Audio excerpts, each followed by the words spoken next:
कांग्रेस से पहले शिवसेना में ही था जी। और मैं ये कह सकता हूँ कि जो राजनीति में मेरी जो प्राइमरी एजुकेशन है, जो प्राथमिक शिक्षा है, वो शिवसेना में हुई और हमारे गुरु थे शिवसेना प्रमुख बाला साहब ठाकरे जी। संयोग ऐसा कि मुझे बाला साहब के पास ये सामना से जुड़ने वाले संजय राउत ने। आपका एक इंटरव्यू मैंने देखा था, उसमें आप बोल रहे थे कि आपने सामने से ये डिसीजन लिया था कि मुझे पार्टी छोड़नी है और उसी रात को आपको मैसेज आता है, मेल आता है कि निष्कासित किया जाता है। तो सामने तो यही बात आई कि कांग्रेस पार्टी ने आपको निष्कासित किया, तो वो क्या मामला था? ये कांग्रेस पार्टी में इस तरह के एक पोस्चरिंग करने का एक नाजायज और निरर्थक भूमिका लेने वाले नेता हैं। सर, जब आपने कांग्रेस छोड़ा, शिवसेना ज्वाइन करना था, पहले आप शिवसेना से जुड़े थे, तो उद्धव गुट वाली शिवसेना छोड़ के शिंदे गुट वाली शिवसेना में जाने का ही फैसला क्यों? सर, जब मैं 2004 में लोकसभा हारा तो उसमें हमारी पार्टी के ही कुछ लोग थे जिनकी बड़ी खराब भूमिका थी और इसकी जानकारी बाला साहब को थी और मैंने दी थी। तो उन्होंने कोई एक्शन नहीं लिया गया। अगर हम शिवसेना छोड़े या फिर कांग्रेस छोड़े तो ये बहुत आसान सा फैसला नहीं था। बहुत बड़े पीड़ा के दौर से गुजरने के बाद एक आप अगर किसी घर में रहते हैं, भले ही भाड़े के घर में भी रहते हैं, तो घर खाली करने से पहले बहुत दर्द होता है। मैंने तब कहा था कि कांग्रेस पार्टी महाराष्ट्र में खत्म हो जाएगी अगर शिवसेना के साथ हाथ मिला के सरकार मिलेगी। तो उद्धव ठाकरे जी बाला साहब जी के सुपुत्र हो सकते हैं, बायोलॉजिकल वारिस हो सकते हैं, आइडियोलॉजिकल वारिस नहीं। भी कांग्रेस के भविष्य की बात करें तो आप क्या देखते हैं कांग्रेस? बहुत अंधकार में, जिस मनसे वालों ने बिहारी लोगों को यहां मारा है, पीटा है, उस मनसे को आप अपने महाविकास आघाड़ी में ले रहे हैं, एनडीए में ले रहे हैं। तो कांग्रेस पार्टी सहमत है क्या? बताए। बाद में कांग्रेस पार्टी बोल रहे हैं हम नहीं अभी सहमत है। फिर मैंने कहा ये झूठ बोल रहे हैं। इनको ये बोला गया है कि बिहार चुनाव तक इसको टालो, बिहार चुनाव के बाद ले लेना। सर, कभी ऐसा मन नहीं हुआ बिहार में जाके राजनीति करे, वहाँ के लिए कुछ करें? प्रशांत किशोर की बात आई तो इस पर ज़्यादा नहीं, बट आप चूंकि उनको जानते हैं पर्सनली, तो वो कैसे व्यक्तित्व हैं? क्या लगता है बिहार? थोड़ा मैं समझ कह सकता हूँ, थोड़ा अपने आप को ओवर एस्टिमेट करें, बहुत ज़्यादा इंसान को ओवर एस्टिमेट नहीं करना चाहिए। सर, संजय निरुपम की बात करें तो कहाँ आर्ट, फिर पत्रकारिता, उसके बाद पॉलिटिक्स में आने का कैसे प्लान बन गया? कैसे, जैसा कि आप बोल रहे हैं कि आपको म्यूजिक, नाटक, इन सब में इंटरेस्ट था।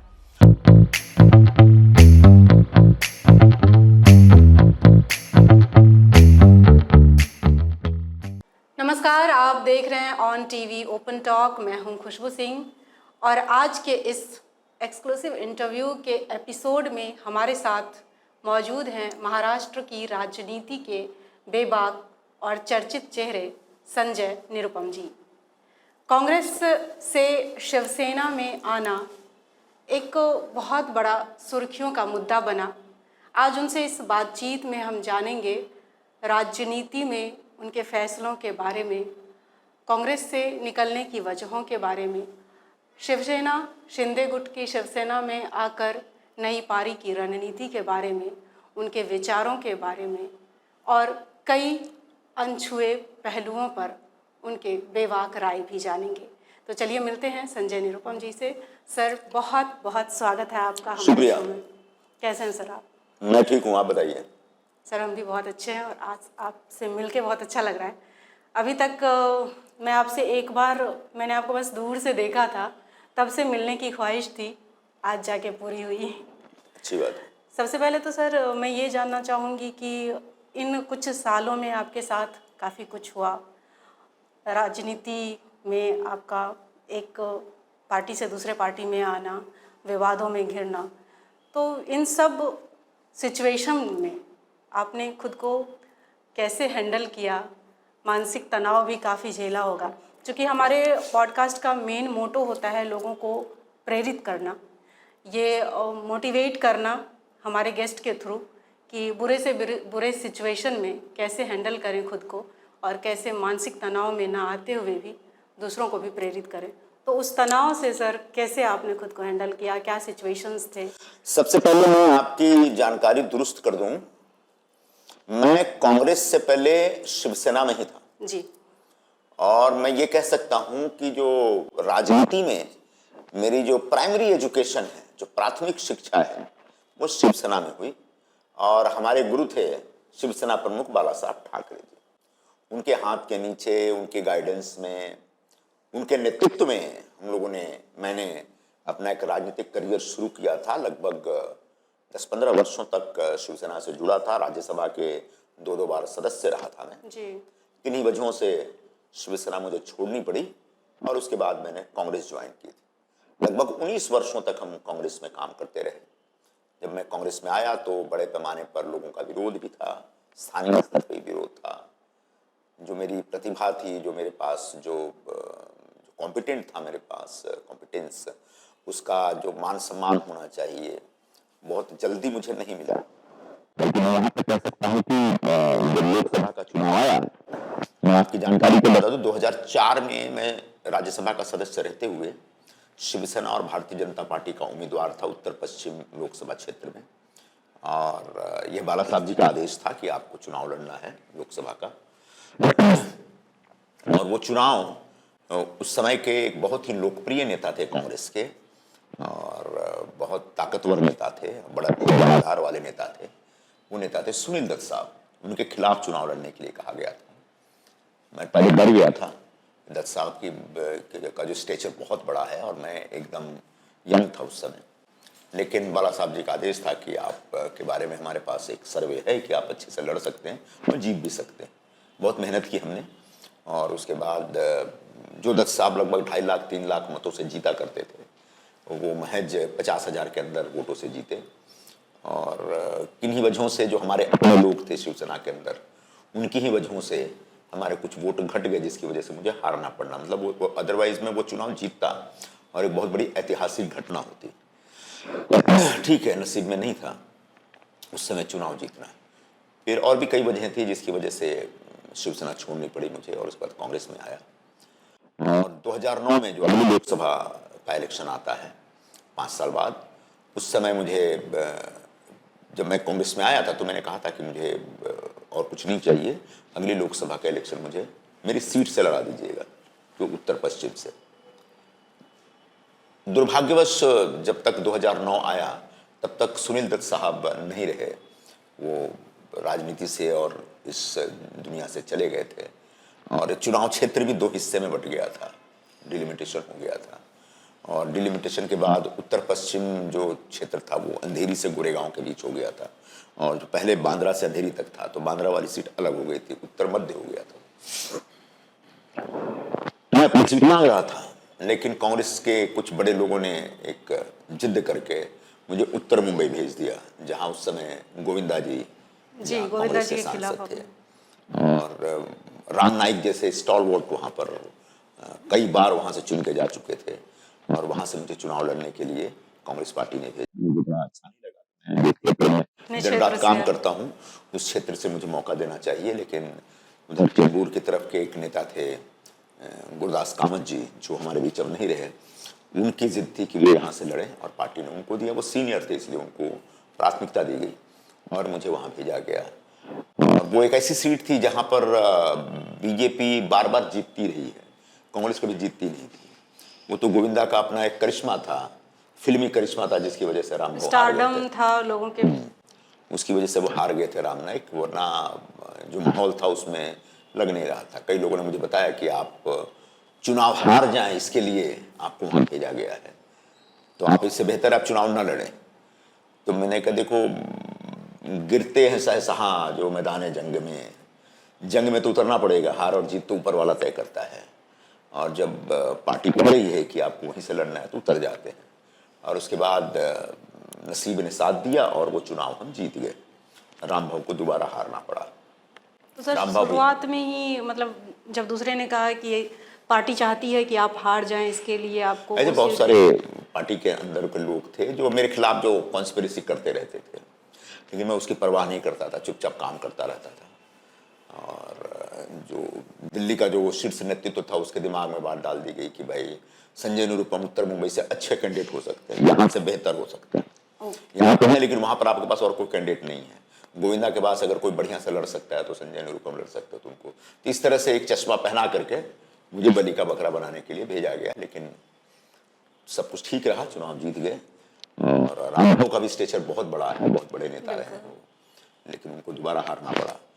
और उसके बाद फिर 5 वर्षों तक लगातार काम करता रहा मैं कांग्रेस पार्टी के सांसद के तौर पर लोकसभा में। और लोकसभा में जो मेरा परफॉर्मेंस रहा है, मुझे नहीं लगता कि किसी को इस पर कोई ऐतराज होगा। जितने शिद्दत के साथ और मेहनत के साथ मैं लोकसभा में काम करता था, उतना ईमानदारी से अपने चुनाव क्षेत्र में भी काम करता था और गली गली में लोगों की सेवा करता था। खूब काम किया मैंने अपने क्षेत्र में, इस उम्मीद में कि चलो ठीक है, जो भी हो, एक चुनाव क्षेत्र अपने हाथ में आया तो उसको बढ़िया से नर्स किया जाए, और ताकि आने वाले दिनों में फिर चुनाव जीत सके। फिर 2014 आता है, मोदी जी की लहर आती है और कांग्रेस के बड़े बड़े स्टॉलवर्ट उसमें हार जाते हैं। तो फिर हमारी कोई गिनती नहीं थी, हमको भी हारना पड़ा तमाम मेहनत के बावजूद। उसके 1 साल बाद मुझे कांग्रेस पार्टी का मुंबई का अध्यक्ष बनाया जाता है, और मैंने कांग्रेस पार्टी को ऐतिहासिक तौर पर उतना सक्रिय कभी किसी ने नहीं किया हो जितना मैंने करके दिया। खुद कांग्रेस के लोग मानते थे, आज भी मानते हैं कि जब मैं अध्यक्ष था लगभग 4 वर्षों तक, तो जितनी कांग्रेस पार्टी रास्ते पे थी और अलग अलग विषयों को लेकर आंदोलित रहती थी, और जन सामान्य के बीच जिस तरह से कांग्रेस पार्टी काम करती थी, मैं जिस तरह से लोगों के बीच जाता था, उतना कभी कोई नहीं जाता था। हालांकि लोग मुझे कहते थे कि इतना करने की कोई आवश्यकता नहीं है, लेकिन मैं हमेशा चाहता हूं कि जो कर रहे हैं एक ईमानदारी से अपना सब कुछ उसमें झोंक देना चाहिए और आधे मन से काम नहीं करना चाहिए। तो काम करता रहा, और उसके बाद फिर 2019 आता है। 2019 में फिर लोकसभा लड़ते हैं, फिर वही मोदी जी की लहर होती है और फिर हम हार जाते हैं। और उसके बाद से धीरे धीरे कांग्रेस पार्टी में पूरा इक्वेशन बदलने लगता है। राहुल गांधी जी अध्यक्ष थे, जिनको मैं रिपोर्ट करता था, उन्होंने रिजाइन कर दिया हार की जिम्मेदारी लेते हुए। पहली बार ऐसा दिखा कि कांग्रेस पार्टी, जो कि एक नेशनल ऑपोजिशन पार्टी है, मेन नेशनल ऑपोजिशन पार्टी है, उस पार्टी का 2 वर्षों तक कोई अध्यक्ष ही नहीं है जी। जो पार्टी लगातार चुनाव हार रही है और जिसके सामने भारतीय जनता पार्टी जैसा एक इलेक्शन मशीन वाली पार्टी है, बिल्कुल। जिसको हराना आसान नहीं है, मतलब कई बार लगता नामुमकिन है। और ऐसी पार्टी के सामने आपको लड़ना है और 2 वर्ष तक आपका कोई अध्यक्ष नहीं। उसके बाद अध्यक्ष क्यों बनाते एक ऐसे व्यक्ति को जिसका आधे हिंदुस्तान से कोई लेना देना नहीं, आधे हिंदुस्तान की समझ ही नहीं। तो उस चक्कर में कांग्रेस पार्टी डिस्कनेक्ट होती चली गई। कांग्रेस पार्टी अपने जो प्रमुख नेता थे, उनका वैल्यू क्या है, उनकी क्षमता क्या है, वो क्या डिलीवर कर सकते हैं, इसकी समझ रखने वाले लोग अब सीन में नहीं रहे। और कह सकते हैं कि वो कांग्रेस पार्टी में जो नेता हैं, जिनकी वैल्यू जितनी मिलनी चाहिए थी उतनी वो दे नहीं पाए, डिस्पोजेबल की तरह यूज करने लगे, ऐसा कह सकते हैं? नहीं, ऐसा ना कह सकते हैं आप। मतलब हर पार्टी के जो लीडरशिप होता है जी। उसको इस बात का अंदाजा होना चाहिए और होता है कि कहाँ कौन सा व्यक्ति बैठा हुआ है और कौन क्या डिलीवर कर सकता है, कौन कितना परफॉर्म कर सकता है। बिल्कुल। और उसके परफॉर्मेंस और उसके कॉम्पिटेंस के हिसाब से उसको अलग अलग जिम्मेदारियां दी जाती है। इसकी रिस्पॉन्सिबिलिटी आप किसे देंगे? तो एक तो राहुल गांधी चले गए, और एक वहां पर जो संगठन के महासचिव आए वेणुगोपाल, उनको केरल से ज्यादा कुछ मालूम नहीं। और बहुत बड़ा की पोस्ट है कांग्रेस में, संगठन महासचिव, मतलब एक पूरे संगठन की समझ रखने वाला महासचिव जी। और उनको केरल के बाहर का कुछ पता ही नहीं था। तो उनको जिस तरीके से लोगों को एक जिम्मेदारी देनी चाहिए, लोगों को प्रमोट करना चाहिए, लोगों का इस्तेमाल करना चाहिए पार्टी के हक में, हित में, वो कर नहीं पाए। उसके बाद आगे खड़गे जी, उनको कर्नाटक के बाहर कुछ नहीं मालूम है। तो ऊपर से फिर थोड़ा एक जातिवाद भी था कि एक खास जाति समाज के लोगों के बीच ही पार्टी को काम करना चाहिए। और उसका धीरे धीरे नतीजा हुआ कि मेरे जैसे बहुत सारे लोग डिसइल्यूजन होते चले गए और मेरे जैसे बहुत सारे लोग पार्टी से टूटते चले गए। और सबसे खतरनाक बात यह होती है कि आपके संगठन में अगर कोई व्यक्ति है और अगर वो नाराज है या वो कहीं ना कहीं निष्क्रिय हो रहा है, बावजूद इसके कि वो सक्षम है, तो पार्टी की चिंता होनी चाहिए कि ऐसे व्यक्ति तक अप्रोच करे, उसको लेकर के बैठे, उसकी शिकायतों को एड्रेस करे, उसको दूर करे और कैसे उसको फिर से एक्टिवेट करना है। वही संगठन तब चलता है जब अलग अलग लेयर पे तरह तरह के लोग काम करते हैं और सबको एक्टिवेट करता है लीडरशिप, तब वो संगठन रिवाइव करता है या फिर अलाइव रहता है, जिंदा रहता है या काम करने वाला होता है। हमारे यहाँ क्या हुआ कि जो निष्क्रिय है उसको सीधे, या जो जिसके बारे में जो थोड़ा सा भी नाराज है, तो उसके नाराजगी को दूर करने के बजाय उसको एक लात और मार देते हैं उसे, जाओ जिसको जाना है। ऐसे संगठन नहीं चलता। अभी भी यही चल अभी रहा भी है। यही है। राहुल गांधी जी का जो आज सिर्फ ऐसे लाखों लोग कांग्रेस पार्टी छोड़कर चले गए। सर आप मैंने सचिन पायलट को छोड़ दें बिल्कुल सचिन तो पायलट और कौन है कांग्रेस में? सब और तो छोड़ के कौन चले गए। क्यों चले गए? सब गलत थे, आप सही हैं क्या? नहीं, मतलब सारे लोग तो गलत नहीं हो सकते ना। बिल्कुल कहीं ना कहीं आपके काम करने के तरीके में दोष था, आपके नजरिए में दोष था, जिसकी वजह से एक साथ लाखों लोग नाराज होकर के अलग अलग जगहों पे छोड़ के जा रहे हैं आपको। और तब आप क्या कह रहे हैं, जिसको जाना है जाए। ऐसे नहीं होता। एक छोटी सी कंपनी भी कोई चलाता है ना, तो मालिक इस बात का ख्याल रखता है कि मेरा अगर कर्मचारी, स्टाफ या मजदूर किसी वजह से असंतुष्ट है तो उसको, उसके असंतोष को दूर किया जाए, ताकि उससे ज्यादा आउटपुट लिया जा सके कंपनी के हक में। तो हमारे जैसे लोग पार्टी छोड़ देते हैं तो लोगों को ऐसा लगता है कि अपॉर्चुनिस्ट आदमी है, मतलबी आदमी है। हाँ, ये चीज काफी कहा गया जब आपने पार्टी छोड़ी तो दल बदलू है, मतलबी है, अपॉर्चुनिस्ट है। अवसरवादी है। तो जो लोग ये आरोप लगाते हैं उनको नहीं पता होता कि अगर कोई व्यक्ति या मेरे जैसा कोई संवेदनशील व्यक्ति जब पार्टी छोड़ता है तो इतना आसान निर्णय नहीं होता। सर इसके ये पीछे एक बात लंबी भी पीड़ा होती है। काफी सामने आई थी। आपका एक इंटरव्यू मैंने देखा था, उसमें आप बोल रहे थे कि आपने सामने से ये डिसीजन लिया था कि मुझे पार्टी छोड़नी है और उसी रात को आपको मैसेज आता है, मेल आता है कि निष्कासित किया जाता है। तो सामने तो यही बात आई कि कांग्रेस पार्टी ने आपको निष्कासित किया, तो वो क्या मामला था? ये कांग्रेस पार्टी में इस तरह के एक पोस्चरिंग करने का एक नाजायज और निरर्थक भूमिका लेने वाले नेता हैं, तो कोई अर्थ नहीं था। मैं जब लोकसभा 2024 आया तो ठीक उससे पहले यहां पर इंडिया गठबंधन की बैठक थी, जिसमें पूरे देश के अपोजिशन के लीडर आए थे। उस बैठक में जो 5 लोगों को अपॉइंट किया गया था पूरे बैठक को ऑर्गेनाइज करने के लिए, श्री अशोक चौहान जी के अध्यक्षता में, उनमें से एक मैं भी था। और हम लोगों ने दिन रात मेहनत करके उस पूरे इंडिया गठबंधन के सम्मेलन को कामयाब किया। बल्कि कई लोगों ने कहा कि जितना बढ़िया आयोजन और स्वागत मुंबई में हुआ इंडिया गठबंधन के नेताओं का, उतना कहीं नहीं हुआ था। यह हमारी 4-5 लोगों की टीम थी चौहान साहब के लीडरशिप में। उसमें सब शिवसेना के लोग भी आए थे, यही बात वाले लोग भी आए थे। मेरा और बादशाह का जो एकीकृत शिवसेना जब थी, उसका एक मतभेद है, तब भी था, पहले भी था। एक तो मैं शिवसेना छोड़कर निकला था, तो उसकी वजह से एक उनके अंदर एक मुझे लेकर के नाराजगी। सर शिवसेना आपने क्यों छोड़ा था, वो वजह आपने नहीं? वो तो बहुत पुरानी कहानी है, वे आपको लगभग 20 साल पीछे जाना पड़ेगा। इतना पीछे जाने की आवश्यकता नहीं है। आपने पत्रकारिता भी की, सामना में आप। मैं तो सामना का एडिटर था जी, बड़ा साहब एडिटर थे, मैं एग्जीक्यूटिव बिल्कुल। तो वो एक उसकी एक लंबी कहानी है। उसमें फिर भी अगर शॉर्ट मैं बहुत ईमानदारी से शिवसेना के सांसद के तौर पर, शिवसेना के उपनेता के तौर पर, दोपहर का सामना के कार्यकारी संपादक के तौर पर मैं काम कर रहा था। और बाला साहब जी को कभी कोई शिकायत का मौका नहीं दिया। और बाला साहब जी ने, शिवसेना ने मुझे पहले नागपुर का संपर्क प्रमुख बनाया। नागपुर में मैं काम करता था। 1996 में जब मैं राज्यसभा में गया था तो बाला साहब जी के पास में गया राज्यसभा का सदस्य बनने के बाद, और मैंने कहा कि हम सारे खासदारों को, सांसदों को सरकार की तरफ से एक निधि मिलती है,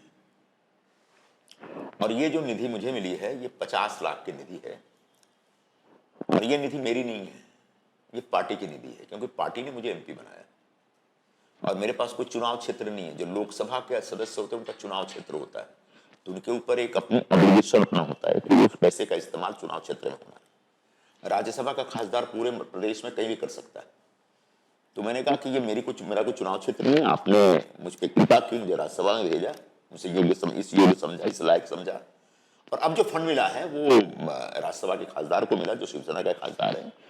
तो ये फंड कायदे से पार्टी का है।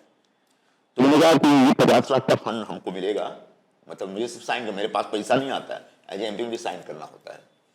तो आप बताएं कि इस पैसे का इस्तेमाल कहाँ करना है, और विकास के काम के लिए, डेवलपमेंटल वर्क के लिए, जिसको विधायी कार्य कहते हैं यहाँ पे, विधायक कार्य महाराष्ट्र में। तो आप जैसा कहेंगे उस हिसाब से हम खर्च करेंगे। तो बड़ा साहब जी एकदम चौंक गए थे, बोला मैंने इतने एमपी बनाया, कोई एमपी आज तक आके मुझे ये बात नहीं करा अपनी निधि का इस तरह हाँ। पार्टी के लिए उपयोग और कर बोला रहे तुम पहला खासदार है जिसने आके मुझे बताया कि ये फंड पार्टी का है, वरना सब तो अपनी जेब में रख लेते हैं सब। जेब में कोई नहीं रखता, लेकिन अपने ढंग से काम करते हैं, नहीं करते हैं, बीच में कमीशन खा लेते हैं सब, बहुत सारे इस तरह की घटनाएं होती रहती हैं।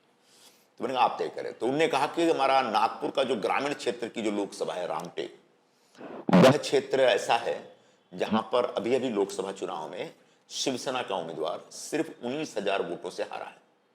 और रामटेक मतलब कांग्रेस का गढ़। रामटेक में कभी नरसिम्हा राव जी, जो आंध्र प्रदेश के रहने वाले थे, इन्होंने जब ढूंढना शुरू किया कि सेफेस्ट सीट वेस्टर्न इंडिया में, सदर्न इंडिया में कौन सी है, तो रामटेक उनको दिखी थी। और वहां से 2 बार एमपी थे वो रामटेक, पी नरसिम्हा राव जो देश के प्रधानमंत्री थे। इतनी सुरक्षित सीट थी वो कांग्रेस की। और उस सीट पे जब 1996 में जब वाजपेयी का उदय हुआ और जब 13 दिन की सरकार बनी थी, तो जब वाजपेयी जी पूरा एनडीए को लीड कर रहे थे और शिवसेना उसके सहयोगी दल के तौर पे अलग अलग सीटों पे चुनाव लड़ रही थी, और तब 19,000 वोट से शिवसेना हारी थी वहां पे, दत्ता मेघे जीते थे कांग्रेस के उम्मीदवार के तौर पर। तो बाला साहब जी ने बोला कि मुझे रामटेक की सीट चाहिए, तुम अपना सारा फंड ले जाकर रामटेक क्षेत्र में खर्च करो, आने वाले दिनों में उस सीट पर शिवसेना का भगवा लहराना चाहिए। मैंने बाला साहब का पैर छुआ और मैंने कहा आज मैं संकल्प लेता हूं कि अगले लोकसभा तक वहां पर शिवसेना का भगवा लहराएगा। 1996 में चुनाव हुए थे, 1998 में फिर मध्यावधि चुनाव हुए, और मध्यावधि चुनाव में हमने शिवसेना का उम्मीदवार खड़ा किया। अशोक गुजर साहब हुआ करते थे, वहां के इंडिपेंडेंट कैंडिडेट थे, एमएलए थे रामटेक क्षेत्र के पास के, और वो बेचारे हार गए 50-52 हजार वोट से।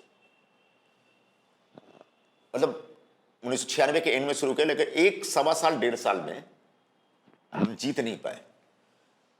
फिर भी मैंने कहा कि मैं ला के दूंगा ये सीट, जो मैंने आपको कमिटमेंट दिया है, तो वहां का एमएलए का सीट भी और एमपी का सीट भी ला के दूंगा, दोनों सीट में ला के दूंगा, और शिवसेना की झोली में ला के दूंगा, और आपके नाम पे ला के दूंगा, और शिवसेना के विचारों का प्रचार प्रसार करके ला के दूंगा। 1999 में फिर मध्यावधि चुनाव होता है, और उस चुनाव में विधानसभा लोकसभा दोनों जीत जाते हैं।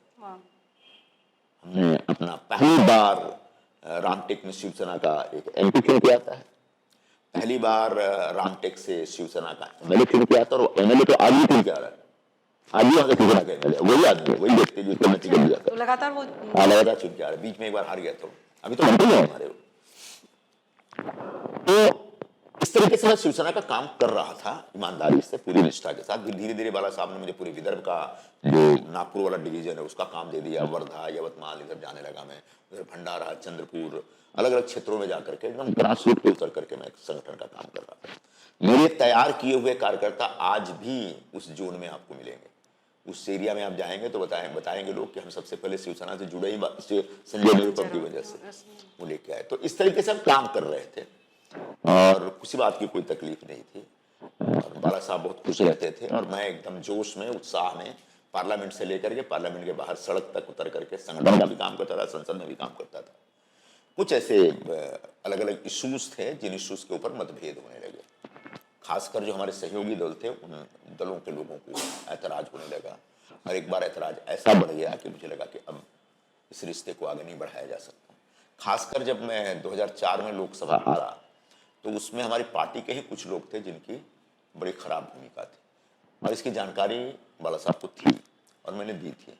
तो उन्होंने कोई एक्शन नहीं लिया गया, तो उसका एक दुख था अंदर कहीं ना कहीं दिल में। क्या लगता है सर, क्यों नहीं लिया गया? ठीक है, जो हार गया वो हार गया। पार्टी में एक्शन होना चाहिए, लेकिन पार्टियां हर बार एक्शन लेती हैं ऐसा भी नहीं होता, कई बार एक्शन लेती भी। तो उसका एक मन में मलाल था, और ठीक ये सब चल रहा था। उसी समय 2004 के आखिर में कुछ और ऐसी घटनाएं घटी जिसका मैं बहुत ज़्यादा खुलासा नहीं करना चाहता हूँ, अब उस पर बहुत बार बोला जा चुका है। तो कुछ ऐसी घटनाएं घटी कि मुझे लगा कि अब बहुत इस रिश्ते को मतलब ये रोक देना चाहिए। नहीं खींचा जा सकता है कि कोई रिश्ता अगर बहुत बोझ बनने लगे तो उसको किसी मोड़ पे छोड़ के आगे बढ़ जाना चाहिए। तो फिर कांग्रेस में जाने का ही डिसीजन फिर हाँ, तो फिर हुआ कि भाई जब मैंने छोड़ा तो तब तक मेरी कांग्रेस में कोई बात नहीं थी। शिवसेना छोड़ने के बाद लगभग 2 महीने तक मैं बैठा रहा, मैं कहीं नहीं गया। और कई लोगों ने मुझे पूछा कि आप छोटी पार्टी में जाना चाहते हैं कि बड़ी पार्टी में जाना चाहते हैं। तो मैंने कहा छोटी पार्टी में ऑलरेडी में काम कर रहा था, तो अब मुझे लगता है कि किसी बड़ी पार्टी में जाए। बोले बड़ी पार्टी में जाएंगे तो छोटे नेता हो जाएंगे, छोटी पार्टी में जाएंगे तो बड़े नेता रहेंगे। तो मेरा सवाल ये नहीं कि जो पार्टी मेरी भूमिका को समझेगी, जहां पर मेरी भावनाओं का सम्मान हो सकता है, जहां पर वैचारिक रूप से अनुकूलता हो सकती है, वहां जाना चाहिए। और उस समय कांग्रेस पार्टी के बारे में एक ठीक ठाक राय थी। कांग्रेस पार्टी जो तबाह बर्बाद हुई है 2010 के बाद हुई है। 2004 के आसपास तो बहुत अच्छे से काम चल रहा था इनका। पहली बार सरकार आई थी कोई 10-12 साल के 10-1 साल के गैप के बाद। तो इसलिए मैं दो महीने तक रुका। उसके बाद सोनिया जी ने से मेरी मीटिंग तय हुई, उन्हें बुलाया, उन्हें पूछा आपको क्या चाहिए पार्टी से। मैंने कहा कुछ नहीं चाहिए, और बस इतना है कि मेरे में कुछ क्षमता है, कुछ प्रतिभा है, कुछ कंटेंट है, उसका इस्तेमाल करिएगा। उसका इस्तेमाल नहीं करेंगे, ऐसे ही कहीं मुझे पार्किंग लॉट में पार्क करके छोड़ देंगे तो लंबे समय तक नहीं रह पाएगा। हर व्यक्ति चाहता है उसको पॉलिटिकल स्पेस मिले। सोनिया गांधी से किसी और के थ्रू मुलाकात हुई थी? हाँ, हमारे बहुत एक सीनियर लीडर थे जनार्दन द्विवेदी जी, जो उस समय जनरल सेक्रेटरी हुआ करते थे, वो मुझे लेकर के गए थे। वो मुझे मानते थे बहुत ज़्यादा, और बहुत सीनियर आदमी थे, साहित्यिक व्यक्ति थे। वो मेरे साथ राज्यसभा में काम करते थे, राज्यसभा में हम लोग साथ साथ काम कर चुके थे। तो मुझे मेरे बारे में उनको अंदाजा था कि मैं क्या हूँ, कैसा हूँ। तो उन्होंने ही अपॉइंटमेंट तय की थी, उन्होंने लेके गए थे। उनके सामने मैंने बोला था, उनके सामने फिर मैंने पूछा क्या चाहिए। मैं कुछ नहीं चाहिए, बस जो क्षमता है उसका सही इस्तेमाल करेंगे तो अच्छा रहेगा, वरना पता चला कि हम कुंद हो गए हैं बैठे बैठे। तो क्या कुछ वादे किए थे सोनिया जी? नहीं, कोई मैंने कोई कमिटमेंट लिया नहीं था, कुछ कमिटमेंट नहीं लिया था, मैं गया। उसके बाद उन लोगों ने महाराष्ट्र का स्टेट पर्सन बनाया, फिर महाराष्ट्र का जनरल सेक्रेटरी बनाया, फिर अलग अलग जिम्मेदारियां दी, फिर एआईसीसी की तरफ से बहुत सारी जिम्मेदारियां दी गई, फिर एआईसीसी से अलग अलग राज्यों में भेजा गया काम करने के लिए, और मैं ईमानदारी से काम करता रहा। उसकी रिपोर्ट उनको मिलती रही और धीरे धीरे वो प्रमोट करते रहे हमको, और प्रमोट होता रहा मैं। उसका लोकसभा चुनाव आ गया, लोकसभा चुनाव जीत गया। उसके बाद मैं एआईसीसी का सेक्रेटरी बन गया। एआईसीसी के सेक्रेटरी बनने के बाद फिर मैं कई राज्यों का प्रभारी रहा हूँ। पंजाब का प्रभारी रहा हूँ मैं, बिहार का प्रभारी रहा हूँ मैं, कर्नाटक का प्रभारी रहा हूँ। अलग अलग राज्यों में गया मैं काम करने के लिए। इधर जो नॉर्थ ईस्ट के राज्यों का भी इंचार्ज रहा है, वहाँ भी जाके काम करके आया हूँ मैं। फिर मैं एआईसीसी का स्पोक्स पर्सन था, उस नाते मुझे अलग अलग जगहों पे पार्टी भेजती थी। तो एक अच्छा खासा काम चल रहा था। तो मैं वही कह रहा था आपको कि अगर हम शिवसेना छोड़े या फिर कांग्रेस छोड़े तो ये बहुत आसान सा फैसला नहीं था। बहुत बड़े पीड़ा के दौर से गुजरने के बाद एक आप अगर किसी घर में रहते हैं, भले ही भाड़े के घर में भी रहते हैं ना, तो घर खाली करने से पहले बहुत दर्द होता है। बड़ी मुश्किल से आप अपना घर सजा के रखते हैं, सेट करके रखते हैं। आपको उस घर के इकोसिस्टम का हिस्सा आप बन जाते हैं और उस जीवन को जीते रहते हैं। और सही में आपको वहां कोई घर छोड़ना है तो उसमें बहुत दर्द होता है। तो आपको लगता होगा कि हम अपॉर्चुनिस्ट हैं या दल बदलू हैं, लेकिन वो जो निर्णय किस मजबूरी के तहत, किस पीड़ा के तहत और किस पीड़ा के दौर से गुजरने के बाद लिया गया है, सिर्फ वही व्यक्ति जानता है जो पार्टी छोड़ करके निकला। तो सर, जब आपने कांग्रेस छोड़ा, शिवसेना ज्वाइन करना था, पहले आप शिवसेना से जुड़े थे, तो उद्धव गुट वाली शिवसेना छोड़ के शिंदे गुट वाली शिवसेना में जाने का ही फैसला क्यों? नहीं, उद्धव गुट में तो जाना नहीं था, क्योंकि उद्धव जी ने तो बेसिकली मेरा क्या हुआ कि जब 2019 में शिवसेना और बीजेपी साथ साथ चुनाव लड़े थे और उनको सरकार बनानी थी, सडनली उद्धव जी के अंदर एक मुख्यमंत्री बनने का ख्वाब आ गया। उनको किसी ने चढ़ाया या उनके मन में खुद इस प्रकार का ख्वाब आया, और वो खुद मुख्यमंत्री बनने के लिए बीजेपी के साथ झगड़ा करना शुरू कर दिया। भाई हमको पहले मौका दीजिए। आपने कमिटमेंट किया था, यहां तक कि अमित भाई शाह का भी नाम उन्होंने बीच में डाला, उन्होंने आपको मातोश्री पे कमिटमेंट किया, जबकि अमित भाई ने ऐसा कुछ कमिटमेंट नहीं दिया था, जो जानकारी बाद में हमको मिलती है। तो किसी तरह से अमित शाह को कॉर्नर कर रहे हैं, पूरे बीजेपी को कॉर्नर कर रहे हैं, बीजेपी को झूठा साबित कर रहे हैं, ये सब चल रहा था। और इसके पीछे शरद पवार जी थे। शरद पवार चाहते थे कि शिवसेना, कांग्रेस और एनसीपी का गठबंधन हो, और वो लोग अपनी सरकार बनाने के चक्कर में और मुख्यमंत्री उद्धव ठाकरे बनेंगे, इस तरह की बातें शुरू हो गई। तो मैं अकेला व्यक्ति था उस समय पूरे देश में जिसने इसका विरोध किया। मैंने कहा शिवसेना और कांग्रेस को गठबंधन नहीं करना चाहिए। मैंने इसलिए कहा था कि आज कांग्रेस पार्टी कांग्रेस पार्टी वर्षों तक सत्ता में रही है, 288 में से 100 से ज्यादा सीटें लेती रही, 150 सीटें जीतती रही, कभी 80-90 सीट भी जीतती रही। इस इलेक्शन में 40-42 के आसपास आए, लेकिन 40-42 के बावजूद आप एक मेन अपोजिशन की भूमिका में रहिए और पूरे महाराष्ट्र के दौरे पे निकलिए और फिर से अपने आप को खड़ा करिए, और इतनी क्षमता हमें है। और अगर आप सरकार ज्वाइन कर लेते हैं तो पहली पार्टी शिवसेना, उसके बाद एनसीपी, उसके बाद आपका नंबर आता है, तीसरे नंबर की पार्टी आप बन जाते हैं, बिल्कुल। तो आपकी पोजीशनिंग बहुत खराब हो जाएगी स्ट्रक्चर में, पॉलिटिकल स्ट्रक्चर जो महाराष्ट्र का। दूसरा वैचारिक विषय भी था, दोनों के वैचारिक, दोनों शिवसेना और different कांग्रेस हैं। के वैचारिक मतभेद भयंकर हैं। अब उन वैचारिक मतभेदों को पाटने के लिए आपको बहुत समझौते करने पड़ेंगे। हो सकता है शिवसेना को भी समझौता करना पड़े, तो एक ऐसा गठबंधन होगा जिसमें कांग्रेस का भी नुकसान होगा, शिवसेना का भी नुकसान होगा। मैंने तब कहा था कि कांग्रेस पार्टी महाराष्ट्र में खत्म हो जाएगी अगर शिवसेना के साथ हाथ मिला के सरकार में गई तो। तब मुझे बहुत डांटा जाता था। मैंने कहा देखो जी, आप जो दिल्ली वाले लोग फैसला कर रहे हो ना, आपको मालूम नहीं महाराष्ट्र की असली हकीकत क्या है, आप गलत कर रहे हो। 4 लोगों को मंत्री बनना है, लूटपाट मचाना है, इस लालच में वो लोग इस आइडिया को फ्लोट कर रहे हैं, लेकिन आखिर में मंत्री बनने के बाद वो तो 2 पैसा कमा लेंगे, लेकिन सरकार जब मिल जाएगी उसके बाद कांग्रेस पार्टी भी खत्म हो जाएगी। आज हालात वही है। शिवसेना से गठबंधन के चक्कर में जिस महाराष्ट्र में कांग्रेस पार्टी ने वर्षों तक सरकार चलाई, 100-100, 150 एमएलए चुन के लाए, आज सिर्फ 16 एमएलए मिले। आज वो अपने दम पर, अकेले दम पर चुनाव लड़ने की स्थिति में नहीं है। बिल्कुल। उनका एकमात्र बड़ा इंपैक्ट वोट बैंक जो था, मुस्लिम वोट बैंक, उस वोट बैंक में भी उबाठा घुस गई और क्रैक कर दिया। जैसे उत्तर प्रदेश में 1989 में कांग्रेस ने, उससे पहले कांग्रेस लगातार सत्ता में रही, उनके मुख्यमंत्री होते थे यूपी में। कांग्रेस के कुछ बेवकूफ टाइप के उस समय के नेता होंगे, उन्होंने बीएसपी से गठबंधन का आइडिया सजेस्ट किया। तब वहां पर दिल्ली में राजीव गांधी हुआ करते थे, अपोजिशन में थे, उनको किसी ने आके पढ़ा दिया, उनने आगे इसके दूरगामी परिणाम क्या हो सकते इसका ख्याल रखा नहीं, और उसके बाद से कांग्रेस पार्टी खत्म हुई, आज 2 एमएलए पे आ गई। उत्तर प्रदेश में सिर्फ 2 एमएलए हैं जी।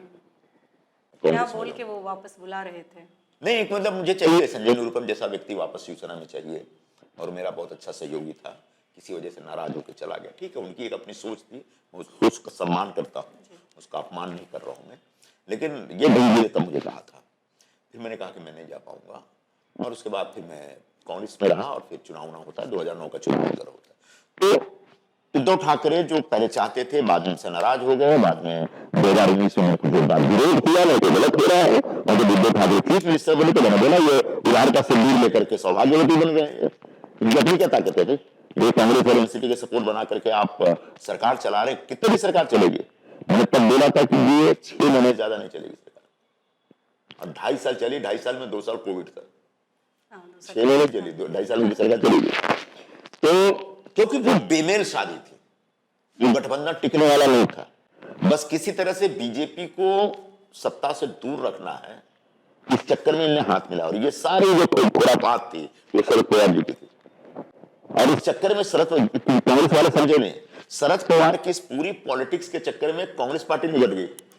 कांग्रेस पार्टी को नष्ट करने का आइडिया शरद पवार का था। इसके लिए तो उन्हें चाणक्य शिवसेना उद्धव ठाकरे अपनी पूरी क्रेडिबिलिटी लूज कर दें, उनकी पार्टी खत्म हो जाए, बाला साहब के बाद शिवसेना नहीं रहनी चाहिए, ये सब शरद पवार जी ने डिजाइन किया। और इस ट्रैप में ये दोनों पार्टियां फंस गई, और दोनों पार्टियां टूट गई आखिरकार। अजीत पवार इधर हो गए, शिंदे साहब इधर आ गए। इधर इनको टूटने की वजह आप किसको मानते हैं? शिवसेना? अब शिंदे साहब, एकनाथ शिंदे जी ने क्या किया? 2-2.5 साल तक सरकार चल रही थी, बीजेपी और शिवसेना का जो गठबंधन था उसका एक वैचारिक आधार रहा है। बाला साहब के जमाने में एक गठबंधन हुआ था जब अटल जी अडवाणी जी हुआ करते थे। प्रमोद महाजन जी और गोपीनाथ मुंडे जी यहाँ पे उनके नेता थे जो नियमित तौर पर बाला साहब के साथ कोऑर्डिनेट करते थे, इंटरैक्ट करते थे। और पूरा का पूरा गठबंधन का आधार विचारधारा हिंदुत्व था, राष्ट्रवाद था। उस आधार पर दोनों पार्टियों का गठबंधन बना था। लेकिन आप उस गठबंधन को मुख्यमंत्री बनने के लिए छोड़ देते। हाँ, अगर जैसे 2014 में शिवसेना बीजेपी सब अलग अलग लड़े थे तो एक टाइम ऐसा था कि शिवसेना कह सकती थी कि मैं आपके साथ चुनाव नहीं लड़ा हूं, तो मैं फ्री हूं कहीं भी जाने के लिए, लेकिन 2019 में शिवसेना बीजेपी साथ साथ लड़ी थी और नरेंद्र मोदी जी का और बाला साहब जी का फोटो लगा करके वोट मांगे थे। बिल्कुल। तो नरेंद्र मोदी जी का देश के राष्ट्रीय चुनाव हो, लोकसभा चुनाव हो या राज्यों के चुनाव, उनमें एक विशेष उनका असर होता है। उनका व्यक्तित्व इतना करिश्माई। आज बिहार में जो नतीजे आए हैं उसमें ठीक है नीतीश कुमार के लोकप्रियता का असर तो है, लेकिन बड़ा असर नरेंद्र मोदी जी के करिश्माई व्यक्तित्व का भी। तो शिवसेना के यहाँ एमएलए 2019 में चुन के आए थे, वो सिर्फ अपने बूते नहीं चुन के आए थे, उनकी जीत में नरेंद्र मोदी जी का और बीजेपी का एक बड़ा हाथ था। और तब आप कहते हैं कि मैं बीजेपी के साथ नहीं रहूंगा, ये तो धोखा था। आपने बाला साहब के विचारों के साथ गद्दारी की। दूसरा, बाला साहब हमेशा कांग्रेस के खिलाफ थे। बाला साहब ने कभी भी कांग्रेस से हाथ मिलाने की बात नहीं की। उन्होंने कहा कांग्रेस के हाथ मिलाने से पहले अपनी पार्टी खत्म कर दूंगा। दोनों के वैचारिक मतभेद काफी वैचारिक मतभेद तो थे ही, और दूसरा वो कांग्रेस को एक एकदम गलत पार्टी मानते थे। मतलब पूरे देश को बर्बाद ही किया कांग्रेस ने, ये उनकी सोच हुआ करती थी। तो उस सोच के नेता ने जो उस पार्टी को स्थापित किया, उसके जो लेगेसी को आगे बढ़ा रहे हैं, वो अपने नेता की सोच के खिलाफ जा रहे हैं और गए। और नतीजा क्या हुआ? महाराष्ट्र में साधुओं की मॉब लिंचिंग हो रही है। एशिया के सबसे बड़े उद्योगपति के घर के सामने जिलेटिन की छड़ें पाई जा रही है। बियर बारों से कलेक्शन के नाम पर गृह मंत्री जेल जा रहा है और हिंदू असुरक्षित महसूस कर रहा है। जब कोविड आता है तो मुख्यमंत्री लोगों के बीच नहीं जाते हैं, मुख्यमंत्री फेसबुक पे लोगों से कनेक्ट करते हैं, मुझे नहीं लगे रहते, मैं और मेरा परिवार हमारा कैसे है। मैंने साहब आप मुख्यमंत्री हो, तुम्हारा पूरा परिवार महाराष्ट्र है और तुम अपने परिवार की चिंता में लगे हुए हो। तो ऐसे निकम्मे और नकारा किस्म का मुख्यमंत्री महाराष्ट्र ने 2.5 वर्षों तक देखा, जो कंप्लीटली एंटी हिंदू था। तब बाला साहब के विचारों को आगे बढ़ाते हुए शिवसेना और बीजेपी के गठबंधन का जो मूल आधार था उसका सम्मान करते हुए शिंदे साहब ने एक उठाव किया, विद्रोह किया। और वो अकेले नहीं थे, उनके साथ 40 से ज्यादा शिवसेना के विधायक थे। उसको टूट करके आते हैं और बीजेपी के साथ फिर से बीजेपी शिवसेना का जो गठबंधन है, जो बाला साहब जी का सपना था, जो बाला साहब जी ने जिसकी रचना की थी, जिसके शिल्पकार बाला साहब जी थे महाराष्ट्र में, उस गठबंधन को फिर से पुनर्जीवित किया। अच्छा, बहुत सारे लोग ये भी कहते हैं कि, बहुत सारे नहीं बल्कि ज़्यादातर लोग कहते हैं कि संजय राउत जी इसके पीछे बहुत बड़ी वजह रहे हैं, उन्होंने बहुत मुख्य भूमिका निभाई। मैं जानबूझ के उनका नाम नहीं ले रहा हूं कि अभी उनकी तबीयत ठीक नहीं है, बीमार है, तो ऐसे व्यक्ति के बारे में अभी ज्यादा टीका टिप्पणी नहीं करनी चाहिए, वरना मैं बहुत टिप्पणी कर चुका हूं। पुराने सारे मेरे वीडियो देखेंगे तो पता चल जाएगा। और जो आप कह रहे हो बात सच है, लेकिन उस व्यक्ति को अभी थोड़ा सा इग्नोर किया जाएगा। तो सर क्या लगता है, ये शिवसेना अभी जो आप मेन शिवसेना बाला साहब के शिवसेना को आप मानते हैं, शिंदे जी के शिवसेना को? ये मैं नहीं मान रहा हूं, ये इस देश का कानून मानता है, महाराष्ट्र की विधानसभा मानती है, भारत का चुनाव आयोग मानता है और कुछ हद तक सुप्रीम कोर्ट भी मानता है। शिवसेना नाम हमारे पास है, शिवसेना का चुनाव चिन्ह हमारे पास है, शिवसेना के बहुतायत विधायक और सांसद हमारे पास आए। मतलब तो वो वर्टिकल स्प्लिट नहीं हुआ, 2/3 स्प्लिट हुआ। तो जहां पर शिवसेना प्रमुख के विचारों को मानने वाले बहुतायत लोग होंगे, वही शिवसेना होगी। तो उद्धव ठाकरे जी बाला साहब जी के सुपुत्र हो सकते हैं, बायोलॉजिकल वारिस हो सकते हैं, आइडियोलॉजिकल बारिश नहीं है। मतलब कह सकते हैं कि जब आपने कांग्रेस से शिवसेना में शिंदे गुट की शिवसेना में शामिल होने का सोचा, तो ये आपका व्यक्तिगत निर्णय भी था और राजनीतिक मजबूरी भी थी, या? तो आपका सवाल ये था कि मैं उबाठा में क्यों नहीं गया। तो सबसे पहले तो उबाठा वाले बाला साहब के विचारों के साथ धोखा करके खड़े थे। मैं बाला साहब के विचारों से कमिटेड हूं। मैंने कहा था आपको कि मेरी प्रारंभिक शिक्षा ही बाला साहब जी के नेतृत्व में हुई। तो जब मुझे आना था, जब मैंने कांग्रेस छोड़ा, शिंदे साहब से एक हमारा पुराना रिश्ता था। इससे पहले भी वहां से मैसेज आते थे, लेकिन मैं कांग्रेस नहीं छोड़ना चाह रहा था। तब 2022-23 में भी इस प्रकार की बातें उठी थी। मैंने कहा नहीं, ये पार्टी वाटी नहीं छोड़ेंगे, हम कांग्रेस में ही रहे। आपने काफी कोशिश की कि कांग्रेस को ही संभाला जाए, हाँ, आगे मैंने बढ़ाया बहुत जाए। कोशिश की, आखिर तक कोशिश की कि नहीं, पार्टी नहीं छोड़नी है। पार्टी में बहुत सारी चीजें गलत हो रही हैं, इसके बावजूद अब हमने तो सब कुछ ठीक कर दूंगा, ये जिम्मेदारी मैं नहीं ले सकता। लेकिन मैंने सोचा चलो सब धीरे धीरे ठीक हो जाएगा, समय के साथ बहुत चीजें बदल जाती हैं। लेकिन आखिरकार एक ऐसा फ्लैश पॉइंट आता है कि लगता है कि अब नहीं रहा जा सकता। और जिस तरीके से शिवसेना के भरोसे महाराष्ट्र के कांग्रेस वाले पूरी तरह से निर्भर हो गए, डिपेंड करने लगे ना, उसको देख करके मैं बहुत खिन्न होने लगा। तो जब इंडिया गठबंधन के मीटिंग के बाद से लेकर के लगातार मैं कांग्रेस वालों को महाराष्ट्र में समझाता रहा कि इतना ज्यादा शिवसेना के ऊपर डिपेंडेंट होने की आवश्यकता नहीं। हम उनसे बड़ी पार्टी, हम उनसे पुरानी पार्टी है, तो आप अपने आप को मजबूती से खड़ा करिए। लेकिन मैंने देखा कि कोई काम नहीं करना चाह रहा है, लोगों के बीच जाना नहीं चाह रहा है, अपनी बातें खुल के रखने में लोग कतराते थे, सकुचाते थे। तो धीरे धीरे मन टूटने लगा और उसके बाद वही एक पीड़ा का दौर होता है जिससे आप निकलने का फैसला करते हैं। तो जब मैं फैसला कर रहा था और मैंने कहा कि ये सब जो हो रहा है गलत हो रहा है, और मैंने कहा कि आने वाले 1 हफ्ते में मैं अपना फैसला सुना दूंगा। तो जब 1 हफ्ता पूरा होना था, तभी मेरे पास फिलर आने लगे कि पार्टी आपके खिलाफ एक्शन ले सकती है। तो मैंने तब एक स्टेटमेंट दिया। मैंने कहा तब तक उस समय कांग्रेस पार्टी का जो पूरा बैंक का अकाउंट वगैरह सीज कर लिया गया था, कुछ लोगों ने घोटाला किया था। अच्छा, कांग्रेस पार्टी का बैंक? कांग्रेस ने पूरा बैंक अकाउंट सीज कर लिया। मतलब पार्टी चलाने के लिए पैसे नहीं थे इनके पास। तब मैंने कहा कि साहब, पार्टी ऑलरेडी आर्थिक संकट के दौर से गुजर रही है, तो मुझे निकालने के लिए एक A4 साइज का कागज बर्बाद करने के बजाय 1 दिन रुक जाइए, मैं छोड़ दूंगा। जिस दिन मैंने स्टेटमेंट दिया, उस दिन रात को मेरे 10 बजे के आसपास मेरा एक्सपल्सन नोटिस रिलीज किया। उसके 1 घंटा पहले मैंने अपना रिजिग्नेशन भेज दिया था। ये ऑन रिकॉर्ड सब कुछ है। फिर भी अगर उनको इस बात की खुशी होती है कि मुझे पार्टी से निकाल दिया, तो मुझे बहुत खुशी उनको खुश होने देना। तो अभी कांग्रेस के भविष्य की बात करें तो आप क्या देखते हैं कांग्रेस का? बहुत अंधकार में है कांग्रेस का जो भविष्य है। कोई भविष्यवक्ता भी नहीं बता सकता कि आने वाले दिनों में क्या होने वाला। अगर बताएगा तो यही बताएगा कि बहुत खराब होने वाला। इसलिए कि कांग्रेस अब एक नेशनल पार्टी नहीं रह गई है। कांग्रेस राष्ट्रीय स्तर पर धीरे धीरे सिकुड़ती जा रही है। तो छोटे छोटे 1-2 टापू रह गए उनके पास। एक कर्नाटक का टापू है, ये पूरा टापू, पहले नाव हिलती तो वो पूरा टापू हिल रही है। कब डूब जाएंगे सब पता ही नहीं चलता। प्रियंका गांधी से लोगों को काफी उम्मीद थी। तो पहले आता हूं, उस पर भी आ जाता हूं। तो वो पूरा कर्नाटक कब कांग्रेस के हाथ से निकल जाएगा, इसका अंदाजा कांग्रेस को भी नहीं।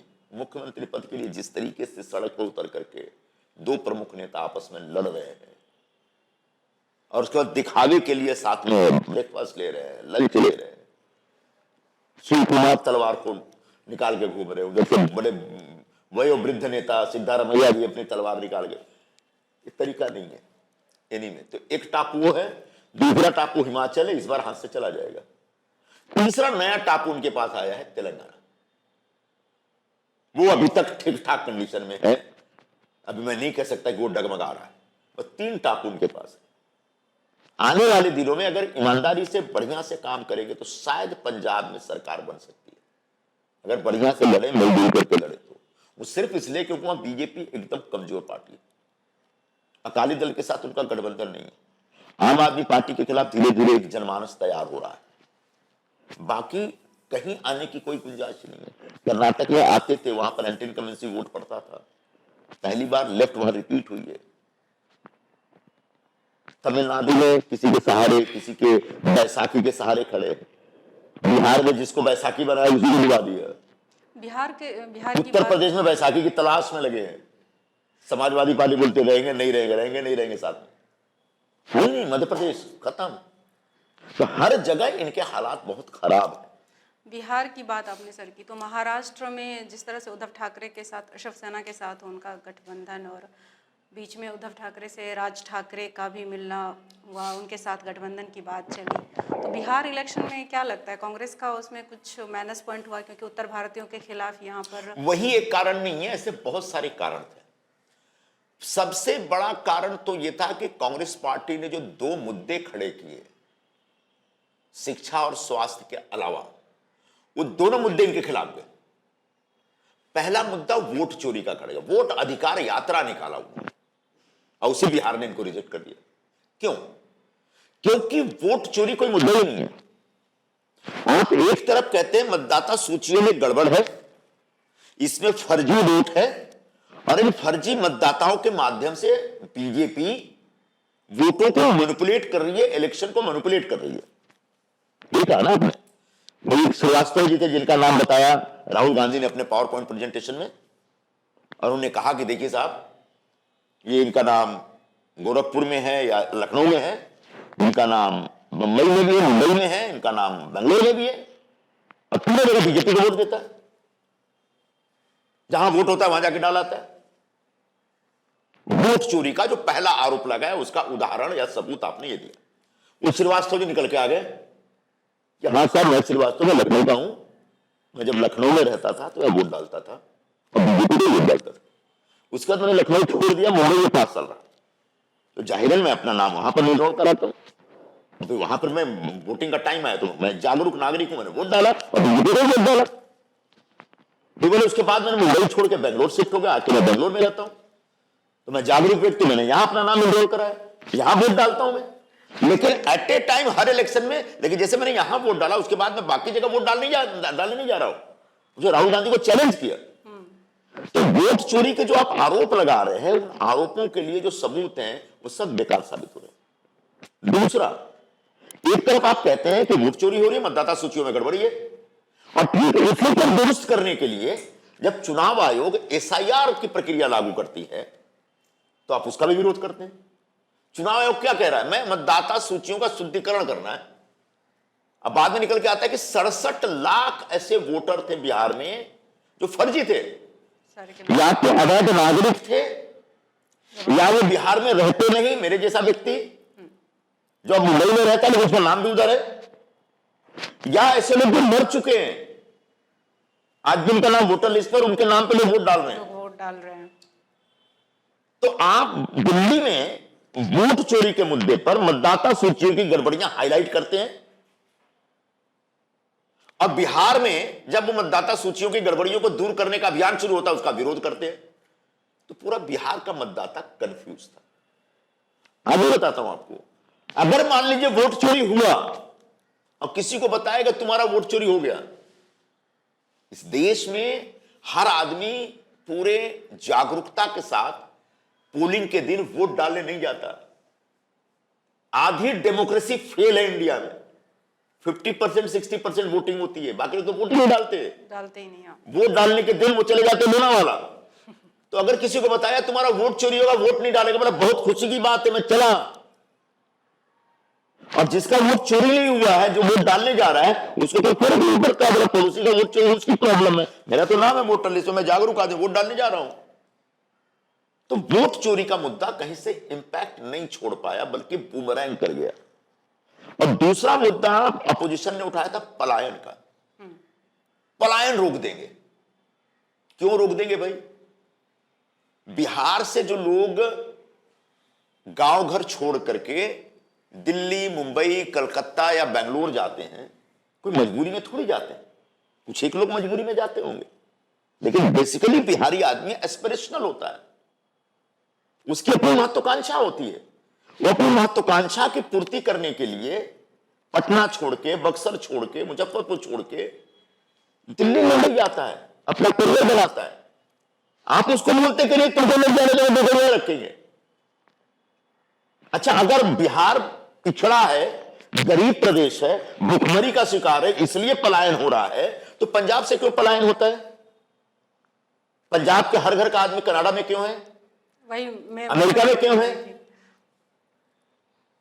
मतलब वह पंजाबी के अंदर एक एस्पिरेशन है, इसके अंदर एक महत्वाकांक्षा है, जिसकी पूर्ति करने के लिए कनाडा जा रहे हैं, अमेरिका जा रहा है, ग्रीन कार्ड ले रहा है, लंदन जा रहा है, या एक लुधियाना का आदमी मुंबई दिल्ली में आ रहा है और यहां बादशाह बन जाता है, सिंगर बन जा रहा है।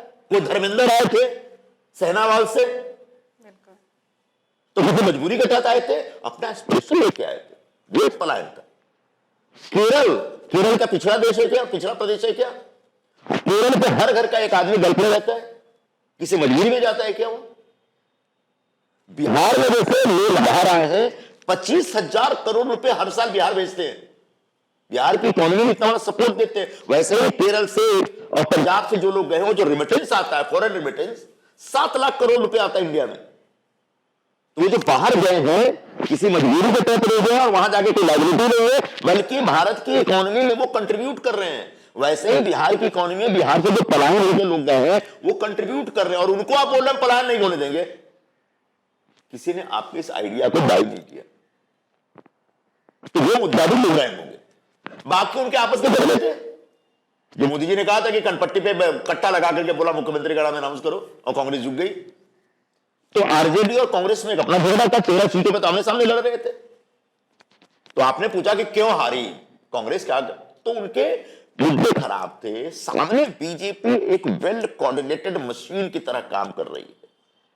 पूरे देश के जो उनके मंत्री हैं, एक एक चुनाव क्षेत्र में 2-2 महीने से घर घर जाके काम कर रहे हैं। हाँ, मेरा ये था कि मान लीजिए एक तरफ महाराष्ट्र में कांग्रेस जो है उस पार्टी के साथ है जो उत्तर हाँ, आपका मुद्दा ये था, तो मनसे वाला मुद्दा था। तो ये भी एक मुद्दा रहा होगा।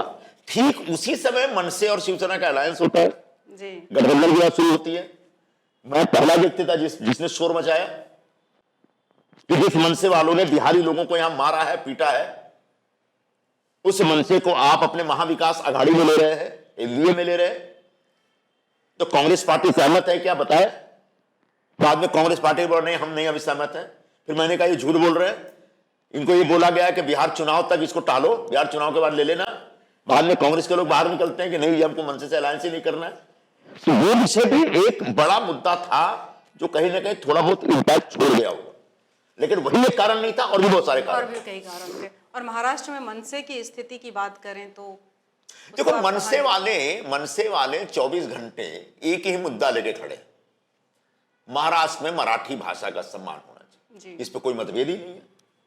हर प्रदेश में वहां की भाषा का सम्मान होना चाहिए। कर्नाटक में कन्नड़ भाषा का सम्मान होना चाहिए, बंगाल में बंगाली भाषा का सम्मान होना चाहिए। जबरदस्ती आप करते हैं, मारपीट जो लोग वहां के जनजीवन में जीते हैं, वहां के जनजीवन में सहज और सुलभ तरीके से जीने के लिए वहां की भाषा में आपको बात करनी ही पड़ेगी। अगर मुझे मंत्रालय जाना है तो वहां के छोटे कर्मचारियों से मराठी में बात करनी पड़ेगी, सीखना ही पड़ेगा आपको, और सीखना चाहिए। बीएमसी जा रहा हूं, पुलिस डिपार्टमेंट में जा रहा हूं, जो आपके छोटे लेवल के आपके एम्प्लॉइज हैं, उनको मराठी भाषा के अलावा कुछ नहीं आता, तो उनके साथ अगर इंटरैक्ट करना है आपको, तो आपको उनकी भाषा में बात करनी है। तो निश्चित तौर पर सीखना चाहिए, इसके लिए किसी प्रकार की जिद रखने का कोई मतलब नहीं है। लेकिन कोई वॉचमैन गोरखपुर से या देवरिया से महीने, 2 महीने, 6 महीने पहले आया और उसको जाके बोले तू मराठी में बोल, वो गरीब कहां से बोलेगा? संभव ही नहीं है। और अगर इतना इंटेलिजेंट होता कि 6 महीने में वो एक दूसरी लैंग्वेज सीख सकता, तो वॉचमैन होता क्या? होता है क्या? तो मराठी भाषा के सम्मान पर किसी का एतराज नहीं, मराठी भाषा के नाम पर जो गुंडागर्दी मनसे करती है, अभी कुछ दिनों वो सिर्फ मैं उसके खिलाफ नहीं हूं, महाराष्ट्र के जन सामान्य मराठी भाषी भी उसके खिलाफ है। बिल्कुल, यही वजह है कि आज मनसे का टोटल वोट बैंक 1.5% हो गया है। अगर आपको लगता है कि यह मुद्दा मराठी भाषियों को बहुत अपील करने वाला है, मराठी भाषियों के आप हीरो बन जाएंगे, ऐसा नहीं है, तो फिर आप 1.5% क्यों आए? और इनसे बड़े नेता थे बाला साहब, वो पूरी जिंदगी मराठी भाषा, मराठी समाज के लिए लड़ते रहे, लेकिन उनको भी 72 से ज्यादा एमएलए महाराष्ट्र ने नहीं दिया। मतलब महाराष्ट्र का जो मराठी भाषिक समाज है वो बुनियादी तौर पर सेकुलर माइंडेड है, हर भाषा के समाज के लोगों को साथ में लेकर चलता है। आज बड़े पैमाने पर मेरे जैसे मराठी गैर मराठी भाषी लोग अगर मुंबई में रहते हैं तो मराठी भाषी लोगों ने हमको शरण दिया ना, उन्होंने अपनाया हमको। हमारी तो अपनी भूमिका होनी चाहिए कि उसका सम्मान करना है, लेकिन उनके मन में भी एक नेचुरल एफिनिटी थी नॉन महाराष्ट्रियन लोगों को लेके। आप धर्मेंद्र, जितेंद्र और अमिताभ बच्चन के घर में जाएंगे तो आपको आधे से ज्यादा मराठी वर्कर मिलेंगे। बिल्कुल, वो प्यार करते हैं, वो जुड़े हुए हैं। तो मराठी समाज और गैर मराठी समाज के बीच जो एक अभिन्न रिश्ता है मुंबई या फिर मुंबई के आसपास के इलाकों में, उस रिश्ते में दरार डालने की कोशिश मराठी भाषी के लोग स्वीकार नहीं करते, जिसका नतीजा यह है कि ये 1.5% पे आ गए। मनसे के भविष्य की बात करें तो उसे आप कहां देखते हैं? अभी जो उबाठा के साथ ये गठबंधन कर रहे हैं, तो मैं आज ही आपको एक भविष्यवाणी देता हूं कि इस गठबंधन से उबाठा को भारी नुकसान होगा, मनसे को थोड़ी बहुत सफलता मिलेगी। शिवसेना में आपकी बात करें तो आपकी भूमिका शिवसेना में किस तरह से तय हुई है, क्या करना है? क्या आप आने वाले दिनों में मंत्री? अभी तो मुझे शिवसेना में आए 1 साल होने को है, 1 साल से कुछ ज्यादा। और आते ही पहले लोकसभा लड़ना था मुझे, लेकिन बाद में शिंदे जी ने कहा कि भाई हमको एक मराठी भाषी उम्मीदवार देना है यहाँ पे उत्तर पश्चिम में, तो थोड़ी देर के लिए रुकिए आप, ठीक है कोई बात नहीं। और रविंद्र वाइकर जी का चुनाव था, उस चुनाव में मुझे कहा गया कि आप दिन रात मेहनत करिए। हमने मेहनत की और चुनाव को जिता कर ला के दिया। और उसके बाद 4-5 महीने के बाद फिर विधानसभा चुनाव आ गए। मैंने कोई एकदम पक्का फैसला नहीं किया था, लेकिन पार्टी ने कहा कि दिंडोसी से उतर सकते हैं। मेरे मन में थोड़ी सी इच्छा थी, लेकिन थोड़ा घबराया हुआ था मैं कि विधानसभा लड़ना है नहीं लड़ना है। आखिरकार लड़ा और 12 दिन पहले मुझे कहा गया कि आप विधानसभा लड़े। 12 दिन में 3 दिन दिवाली निकल गई, तो 3-4 दिन छठ निकल गया। तो 5-7 दिन में हम दिंडोसी में उतरे। तब अपने ही लोग उसके मेरे विरोध में लगे हुए थे। एक तो मेरे विरोधी ज्यादा है, सबको लगता है जंगली लोग हमको रोके रखो रोके रखो रोके रखो। तो अब बांध के पानी को कब तक रोकोगे? क्यों लगता है सर आपको विरोधी ज्यादा क्यों है? पता नहीं क्यों, कुछ अपने अपने अपने कुंडली में कुछ ऐसा है कि दोस्त कम है दुश्मन ज्यादा है। तो 12 दिन के अंदर वहां पर हम लोग चुनाव लड़े और कोई 14-15 राउंड तक तो लीड कर रहा था। बाद में जब पठानवाड़ी की जो मशीनें खुली तो लगभग 5000 वोट से हार गए। पार्टी का स्पोक्स पर्सन हूं, नियमित तौर पर पार्टी की भूमिका अलग अलग मंचों पे रखता हूं। आने वाले दिनों में पार्टी से क्या उम्मीद है? आने वाले दिनों में जो पार्टी लीडरशिप आदेश देगा वो किया जाएगा। कुछ एक्सपेक्टेशन तो? कोई ऐसा एक्सपेक्टेशन नहीं, वो पार्टी को तय करना है कि भाई किस व्यक्ति को किस भूमिका में रखना है, और पार्टियां ही तय करती है और पार्टियों को ही तय करना चाहिए। सर आप बिहार से हैं, बिहार से आपने पॉलिटिकल साइंस से आपने पढ़ाई की है, पॉलिटिकल साइंस से पढ़ाई की है। सर कभी ऐसा मन नहीं हुआ बिहार में जाके राजनीति करें, वहां के लिए कुछ करें? थोड़ा लेट हो गया था। मैंने जैसा बताया कि बिहार में मैंने कभी कोई पॉलिटिक्स की नहीं। मेरी कॉलेज तक की पढ़ाई पटना में हुई, एन कॉलेज में, वहां पर ग्रेजुएशन किया मैंने, पॉलिटिकल साइंस ऑनर्स हूं। और वहां पर भी जब स्टूडेंट यूनियन की एक्टिविटी होती थी तो उसमें मैं हिस्सा नहीं लेता था। मैं कल्चरली बहुत एक्टिव था। मैं हमारे कॉलेज में हॉस्टल में हर साल 2 साल पर एक मर्डर होता था, और बड़ा कॉलेज की बात? हाँ, हिंसक कॉलेज था हमारा। वहां पर पूरे बिहार के सारे बड़े कट्टेबाज वहीं रहते थे, और उनके बीच में कल्चरल प्रोग्राम करता था, नाटक करता था, एक्टिविटी रखता था, और कई बार मुझे दबाया जाता था, मुझे डराया जाता था। तो मेरे गांव तरफ के लोग जो थे, मैं रोहतास का रहने वाला हूँ, भोजपुरी एरिया का, तो वहाँ के जो मेरे साथी जो पढ़ते थे हॉस्टल में, जो दबंग थे, हमेशा गन लेके घूमते थे, उन्हीं को बोल देता था मैं कि मैं यहाँ नाटक का रिहर्सल कर रहा हूँ, मुझे बहुत तंग कर रहे हैं। तो वही गन लेके नीचे खड़ा रहते थे सब। तो कॉलेज में मैं कभी पॉलिटिकली एक्टिव नहीं रहा, कल्चरल था। मैं राइटर था, मैं कविता लिखता था, कहानियाँ लिखता था, अखबारों में लिखता था मैं, फिर म्यूजिकल प्रोग्राम में शामिल रहता था। हम लोग बाहर नाटक करते थे पटना में खूब। तो मैं बेसिकली एक आर्टिस्ट टाइप का व्यक्ति था। तो आर्टिस्टिक एक्टिविटीज में खूब शामिल था, लेकिन पॉलिटिकली कभी एक्टिव नहीं था। तो मेरी पॉलिटिकल शुरुआत हुई यहाँ पे, और उसके बाद शुरुआत हुई तो मैं एकदम बहुत अंदर रच बस गया मुंबई के पॉलिटिक्स में। और मुंबई की पॉलिटिक्स में रचते बसते 2009-2014 हो गया। 2014 आते आते मेरे 50-51 साल की उम्र हो गई, तो मैंने कहा कि अब बिहार तो नहीं जाया जा सकता। बीच में एक समय ऐसा आया था 2022 और 23 के बीच में, जब प्रशांत किशोर जी जब ममता बनर्जी जी को चुनाव जिता करके आए, तब मैं रेगुलर उनके टच में रहता था, मेरी हल्की सी दोस्ती थी, ज़्यादा नहीं, थोड़ी सी दोस्ती थी। तो हम दिल्ली में बैठे थे, तो उन्होंने अपनी पूरी आगे की भूमिका बताई, आगे की पूरी प्लानिंग बताई कि मैं बिहार में अपनी पार्टी शुरू करने जा रहा हूँ, 1 करोड़ लोगों को फेसबुक पे कनेक्ट किया है, और मैं संजय जी चाहता हूँ कि आप बिहार की यूनिट को हेड करिए, आप चलिए बिहार। तो मैंने कहा मैं बिहार नहीं जा सकता, क्योंकि मैं वहाँ चला जाऊँगा तो यहाँ के बिहारी लोगों को कौन देखेगा, तो मुझे अब यही काम करने दीजिए। और मुंबई में ही मेरा पॉलिटिकल करियर जो भी है थोड़ा सा वही यहीं पर है, तो अब यहीं से शुरू हुआ, यहीं खत्म होगा। ये बहुत ज़्यादा मेरी रुचि नहीं है कहीं और जाके काम। सर, प्रशांत किशोर की बात आई तो इस पे ज़्यादा नहीं, बट आप चूंकि उनको जानते हैं पर्सनली, तो वो कैसे व्यक्तित्व हैं, क्या लगता है बिहार? बहुत इंटेलिजेंट आदमी हैं, बहुत इंटेलिजेंट व्यक्ति हैं, और पढ़े लिखे होशियार, पॉलिटिक्स समझते हैं, पॉलिटिकल डाटा समझते हैं, पॉलिटिकल डाटा का एनालिसिस समझते हैं। लेकिन थोड़ा मैं समझ कह सकता हूं कि थोड़ा अपने आप को ओवर एस्टिमेट करते हैं। बहुत ज़्यादा इंसान को ओवर एस्टिमेट नहीं करना चाहिए। वो जो हमेशा बार बार कहते हैं कि मैंने ममता बनर्जी को चुनाव जिताया, हाँ। मैंने नीतीश कुमार को चुनाव जिताया, मैंने मोदी को प्रधानमंत्री बनाया, मैंने जगन मोहन को चुनाव जिताया, मैंने कैप्टन को चुनाव ओपनली जिताया। बोलते हैं वो तो ये बड़बोलापन है। ये सब जो नेता हैं ना, ये अपने अपने राज्य के मजबूत नेता थे। आपने उनको सही एडवाइस दिया, तो कोई एडवाइजर किसी का मेकर क्रिएटर नहीं हो सकता। तो आपने एडवाइस दिया। आप जो पॉलिटिशियंस होते हैं अपने भागदौड़ में इतने बिजी रहते हैं कि उनको कई बार डेटा ड्रिवन पॉलिसी मेकिंग नहीं समझ में आती, या डेटा ड्रिवन निर्णय नहीं ले पाते। तो आप क्या करते हैं, आप बहुत अच्छे हैं जिस चीज में, वो है कि आपका डेटा होता है, और डेटा को एनालाइज करते हैं, डेटा को एनालिसिस करके उसके बेसिस पे आप कुछ अच्छे सजेशन देते हैं जिसको पॉलिटिशियन अडॉप्ट कर लेता है। यहाँ पे ममता बनर्जी को मैंने जिताया। ममता बनर्जी एक जमीन से उठी हुई नेता,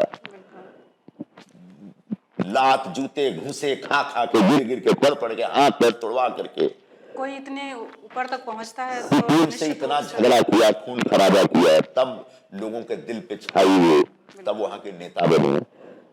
तो आप जब गए तो ठीक है, आपने कुछ अच्छे सुझाव दिए होंगे जिसको मान्य किया, लेकिन ममता बनर्जी को आप हम नहीं बना सकते, वो खुद बने, सब सेल्फ मेड लीडर।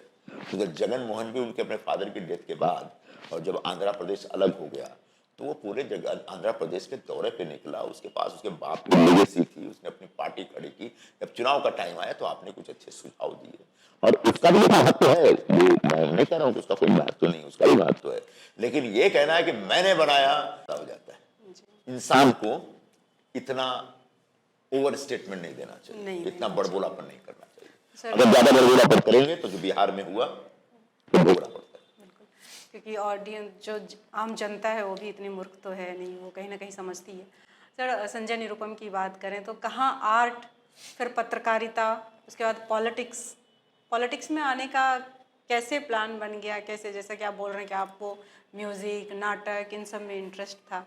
हाँ, मैं तो बता रहा हूँ, मैं कलाकार आदमी हूँ, मैं आर्ट प्रेमी हूँ, और मैं पढ़ने लिखने वाला व्यक्ति हूँ। कल ही रात को मैं महाभारत पर जो उपन्यास है उसके कम से 20 पन्ना पढ़ता हूँ, मैं पढ़ा है मैंने। तो मैं डेली, मेरी आदत है कि कम से कम 2000 शब्द पढ़ने हैं, चाहे हिंदी हो या अंग्रेजी हो या मराठी हो, या फिर कम से कम 20 पन्ने तो पढ़ने हैं आपको। तो मैं डेली पढ़ने वाला व्यक्ति हूँ, कुछ ना कुछ लिखता रहता हूँ, कुछ ना कुछ सोचता रहता हूँ। और लगभग 25 सालों का पत्रकारिता का मेरा एक अपना करियर रहा है, जिसमें मैंने एक सब एडिटर से शुरू करके एक अखबार को खुद डिजाइन करके स्टैब्लिश किया मैंने एज एन एडिटर। तो ये सब मेरा अपना एक जीवन है, और यही मेरा करियर रहा है।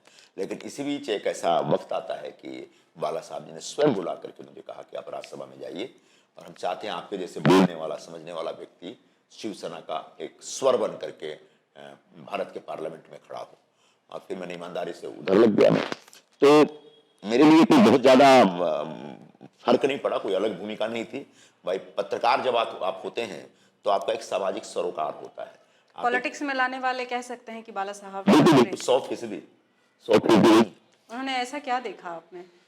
अब क्या देखा मुझे नहीं बोलने मालूम। की हैं? बोलने की मुझे नहीं मालूम, मैंने क्या देखा। मैं कोई कोई वक्ता तो नहीं हूँ, मैं कोई बहुत बड़ा वक्ता तो नहीं हूँ मैं, लेकिन मैं लिखता था और नियमित तौर पर अखबार में मैं अपना कॉलम लिखता तो था। उस टाइम में क्या कहाँ पे आप कर रहे थे जब बाला साहब ने आपको पॉलिटिक्स में आने के लिए कहा, सजेस्ट किया कि आप जाइए राज्यसभा में, तो उस टाइम में क्या आप सामना के लिए कर रहे थे? हाँ, उसमें एडिटर था मैं। ये 1996 की बात है। 1993 में अखबार शुरू किया था हम लोगों ने, दोपहर का सामना, और मैंने ही शुरू किया था। पहले मराठी में सामना था, तो हिंदी में लाना है, ये बाला साहब की इच्छा थी। संयोग ऐसा कि मुझे बाला साहब के पास ये सामना से जुड़ने वाले संजय राउत ही हैं। ये लोकसत्ता में थे, मैं जनसत्ता में था। इंडियन एक्सप्रेस का 2 अखबार, एक मराठी और हिंदी अखबार, तो मैं जनसत्ता में नौकरी करता था, ये लोकसत्ता से हमारी दोस्ती थी। ये चले आए, सामना का एडिटर बनेगा। उसके 6 महीने बाद मुझे बुलाया है कि हम लोग हिंदी में शुरू करना चाहते हैं और मैं चाहता हूँ कि आप आएँ यहाँ पे। तो मैंने पहले मना कर दिया। मैंने कहा कि शिवसेना तो एंटी नॉर्थ इंडियन है, एंटी बिहारी है, मैं नहीं आऊँगा, मुझे शिवसेना वालों से बहुत ज़्यादा मेरा लगाव नहीं हो सकता। नहीं, आ जाओ, मैं हूँ यहाँ पे, करो। और कई बार मना करने के बाद भी मुझे फॉलो अप करते रहे। तब तो मोबाइल का ज़माना नहीं था, तब वो मुझे जनसत्ता ऑफिस में शाम को पकड़ते थे, लैंडलाइन पे फ़ोन करके, क्या तय किया, कब आओगे? तो मैंने कभी तय नहीं किया। नहीं, आ जाओ जल्दी। फिर एक दिन उसने जिद्दी की, तब मेरे पास एक स्कूटर हुआ करता था, वेस्पा स्कूटर से मैं अंधेरी से ऑफिस जाया करता था। तो बोला कि तुम अभी वापस घर जाने से पहले तुम जरा प्रभा देवी मेरे ऑफिस में आ जाना। तो मैं निकला, मैंने कहा नहीं जाऊँगा। फिर पता नहीं क्यों वर्ली पार करने के बाद मेरी इच्छा हुई कि चलो चाय पी लेते हैं संजय राउत के यहाँ। तो उसके ऑफिस में जाकर चाय पिया, तो उसने बोला यहाँ उद्धव जी बैठे हैं, उनसे मिल लो। तो मैंने कहा कौन, उद्धव जी कौन है? आप नहीं जानते थे? तब तक उद्धव जी का कोई नाम नहीं था, कोई सामाजिक जीवन में वो नहीं आए थे। तो ये बाला साहब के लड़के हैं, बाला साहब जी के लड़के हैं, मिलना चाहिए। मिला तो उनसे बातचीत जो मुझे अच्छा लगा, बड़े सॉफ्ट थे, सोबर थे, और बहुत तरीके से उन्होंने कहा कि आप आइए, हमारा अखबार शुरू करिए, हम चाहते हैं। और संजय राउत आपको बड़ी तारीफ करते हैं, बताते हैं बड़ा अच्छा लिखते उठते हैं, पॉलिटिकल आदमी हैं आप, एकदम पॉलिटिकली शार्प हैं आप, और हिंदुत्ववादी भी हैं आप। तो मैंने कहा कि ठीक है, कल एक 24 घंटे का टाइम दीजिए, बताता हूँ। अब जब उद्धव जी ने बोल दिया था, तो मैंने फिर घर जाने के बाद फिर मैंने अपनी पत्नी से राय विचार किया। पत्नी ने बोला कि नहीं ठीक है, एक पत्रकारिता में एक हर आदमी की इच्छा होती है एडिटर बनने का, बिल्कुल। तो एक मौका मिल रहा है तो ले लो। हालांकि तब तक मैं फिल्म राइटिंग में आ गया था, मेरी फिल्म शुरू हो गई थी, और फिल्म का एज ए राइटर मुझे क्रेडिट मिल गया था, और बाकायदा इसकी शूटिंग वूटिंग चलती थी रेगुलर। तो मैंने कहा क्या किया जाए, अब इधर जाऊँ कि इधर जाऊँ, समझ में नहीं आ रहा था। फिर मेरी पत्नी ने कहा कि 2-4 साल काम कर लो, उसके बाद फिल्म राइटिंग में इतना इंटरेस्ट है तो आगे कर लेना। और उसके बाद जब इधर आया तो वो छूट गया। तो यहाँ पे किस्मत कनेक्शन भी कह सकते हैं, पॉलिटिक्स में आना था तो बाला ये साहब भी हो से सकता है, ये भी हो बुलावा आया। सकता है, किस्मत कनेक्शन ही होता है भाई। अब अगर मैं इधर नहीं आता तो मैं इधर एक राइटर के तौर पर इस्टेब्लिश हो चुका होता अब तक, क्योंकि उस लाइन फिल्में पर कर पकड़ रहे लिया था। होते। हाँ, मैं कर रहा होता मैं, तो इधर आ गया मैं। तो अब लेकिन मैं तब आया था तो ये तो नहीं सोच के आया था कि मुझे पॉलिटिकल करियर बनाना है यहाँ पे, कोई इंटरेस्ट ही नहीं था। तो ये तो मैं सामना का काम करते करते, लिखते लिखते, और चूंकि एक बिहारी आदमी हूँ तो हमारे नसों में पॉलिटिक्स होता है, तो हम पॉलिटिकली बड़े चीज़ों को एनालाइज कर सकते हैं, शार्प होते हैं। आप देख ही रहे अभी प्रशांत किशोर एक बिहारी आदमी है, अलग कितना शार्प लेवल रहता है बिहारियों में पॉलिटिक्स को लेकर। तो हमारे अंदर पॉलिटिकल इंटरेस्ट तो था ही, पॉलिटिक्स तो हम समझते थे। तो उसके बाद फिर बाला साहब से मिलना जुलना जब होने लगा, तो बाला साहब जी को मेरे अंदर की जो पॉलिटिकल समझ थी शायद उनको अच्छी लगी होगी, और वो लाइक करने लगे होंगे। तो उनको लगा होगा कि भाई इसको प्रमोट किया जाए, ये शिवसेना के लिए एक एसेट बन सकता है। और मैं बना, और शिवसेना के लिए खूब काम किया मैंने। क्या बाला साहब की विचारधारा अभी कितनी है? अभी अभी भी जो कितने उनकी सोच जो थी हिंदुत्व को लेकर, अब कितनी बची रह गई है, या सिर्फ नहीं, नारेबाजी बाला तक साहब ही जी सीमित का है? जो हिंदुत्व है अगर कहीं बचा है तो एकनाथ शिंदे जी के पास बचा है। वही तो बाला साहब जी के हिंदुत्व की लेगेसी को आगे बढ़ा रहे हैं। जो उधर हैं वो तो नाम मात्र के बाला साहब के सिर्फ बेटे हैं, उसके अलावा कुछ भी नहीं है। क्योंकि उन्होंने जिस तरीके से कांग्रेस से गठबंधन किया है, और जिस तरीके से वो मजबूरी में आकर के, आप देखिए उनका एक कैंडिडेट होता है, जब प्रचार करने निकलता है तो बॉम्ब विस्फोट के जो एक्यूज्ड है उसको साथ में लेके चलता है। जिस तरीके से वो अपना टोपी पहन के मस्जिदों में जा रहे हैं उद्धव जी, ये बाला साहब इन सब चीज़ों को लाइक नहीं करते थे। बाला साहब इसके खिलाफ थे। बाला साहब किसी धर्म के खिलाफ नहीं थे, लेकिन वोटों के लिए किसी धर्म के आगे, मजहब के आगे सरेंडर होना, या उसको अपीज करना, उसका तुष्टिकरण करना, उसके खिलाफ थे वो। उद्धव ठाकरे के लीडरशिप की बात करें तो उसमें आप क्या कमी बहुत कमी है। मतलब दुर्भाग्यपूर्ण बात है, उनको सुन के अच्छा नहीं लगेगा, वो लीडर होने के लायक ही नहीं है। और अगर लीडर का सबसे पहला काम यह है कि उसको ज्यादा से ज्यादा कम्युनिकेट करना चाहिए और ज्यादा से ज्यादा लोगों से कनेक्ट करना चाहिए। मैंने देखा है कि कई बार उनके बंगले पे लोग मिलने आते हैं, वो घर में रह के नहीं मिलते। हाँ, ये बात तो मैंने एकनाथ शिंदे जी के किसी इंटरव्यू में भी सुना था कि उसके टूटने की वजह भी ये रही कि बहुत लोग नाखुश थे, लोग आते थे, वो मिलते नहीं थे, वापस चले जाते जब वो थे। मुख्यमंत्री थे तो वर्षा बंगले पे उनके विधायक लोग 8-8 घंटे इंतजार करते थे और उसके बाद बोला जाता था कि आज नहीं मिलेंगे। गलत बात है। आप मुख्यमंत्री हैं तो आपकी पहली जिम्मेदारी कम से कम अपने विधायकों को संतुष्ट रखिए, विधायकों से कनेक्ट कर जाइए। तो विधायक छोड़िए, मतलब पब्लिक छोड़िए, विधायक से कनेक्ट नहीं करते। आज भी लोगों के बीच कितना जाते हैं। अभी भी निकाय चुनाव से पहले की बात हुई है, घर से प्रेस कॉन्फ्रेंस कर रहे हैं, कहीं नहीं गए, बट फील्ड में नहीं जा रहे हैं। हाँ। और उसी तरफ जब बीजेपी है, शिवसेना, ये लोग फील्ड में जा रहे हैं, ये भी आरोप लगाए जा रहे हैं कि पैसों की बरसात हो रही है। पैसों की बरसात हुई कि काहे की बरसात हुई, ये बात की बात है, लेकिन बतौर पार्टी नेता ये आपकी जिम्मेदारी है कि जब आपके लोग चुनाव मैदान में उतरे हैं तो उनको सपोर्ट करने के लिए, उनको समर्थन करने के लिए, उसकी ताकत बनने के लिए, उस उम्मीदवार का प्रचार करने के लिए आपको उसके बीच जाना ही चाहिए। आपने देखा होगा हमारी तीनों पार्टियां अलग अलग चुनाव लड़ रही थी। एकनाथ शिंदे साहब ने 53 सभाएं संबोधित की 12-13 दिन में, एक दिन में 5-5, 7-7 सभाएं। देवेंद्र फडणवीस जी मुख्यमंत्री महोदय ने एक दिन में 5-5, 6-6 मीटिंग गए, जिले जिले में जा रहे। उधर अजीत पवार साहब जिले जिले में भटक रहे, और इधर देखिए ये पूरे चुनाव प्रचार के दरमियान सिर्फ 2 या 3 प्रेस कॉन्फ्रेंस लेके काम चला लिया। बंद एसी कमरे में प्रेस कॉन्फ्रेंस ले लेते हैं, अपना बयान दे देते हैं, प्रचार हो गया। ऐसा नहीं होगा ना। अगर आप हार जाएंगे तो बोलोगे देखो वोट चोरी हो गई। अगर मैं ये कह रहा हूं कि जितना जो प्रचार करता है वो जीतता है, प्रचार करने के बाद भी गारंटी नहीं कि आप जीते, लेकिन कम से प्रयास तो करेंगे।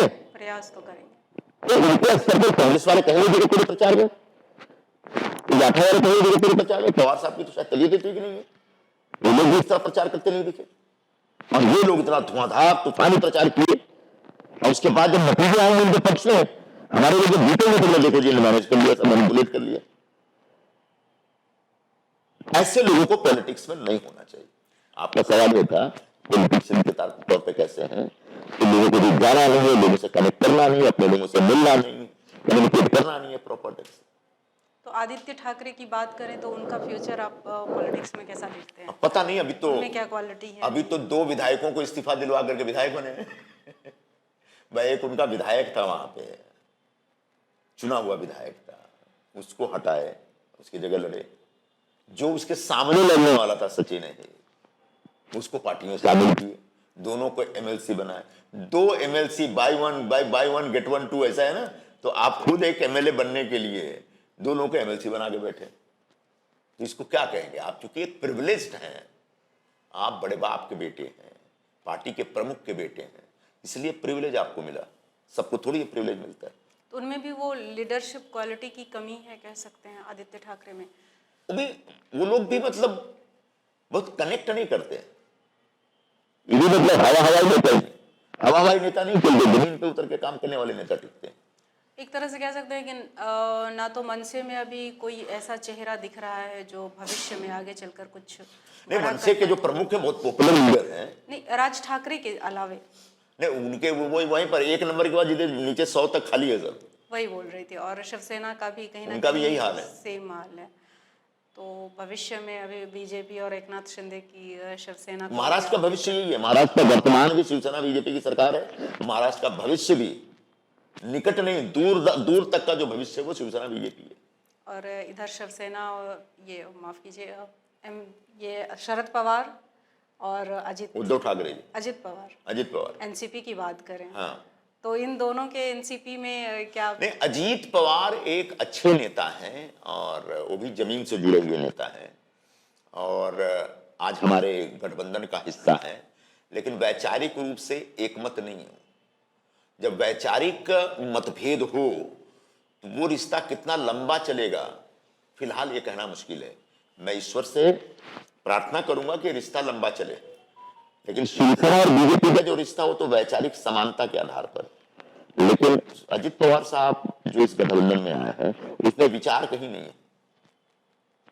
जब विचार हीनता हो तो वो रिश्ता, वो गठबंधन कितना लंबा चलेगा इसकी गारंटी नहीं दी जा सकती।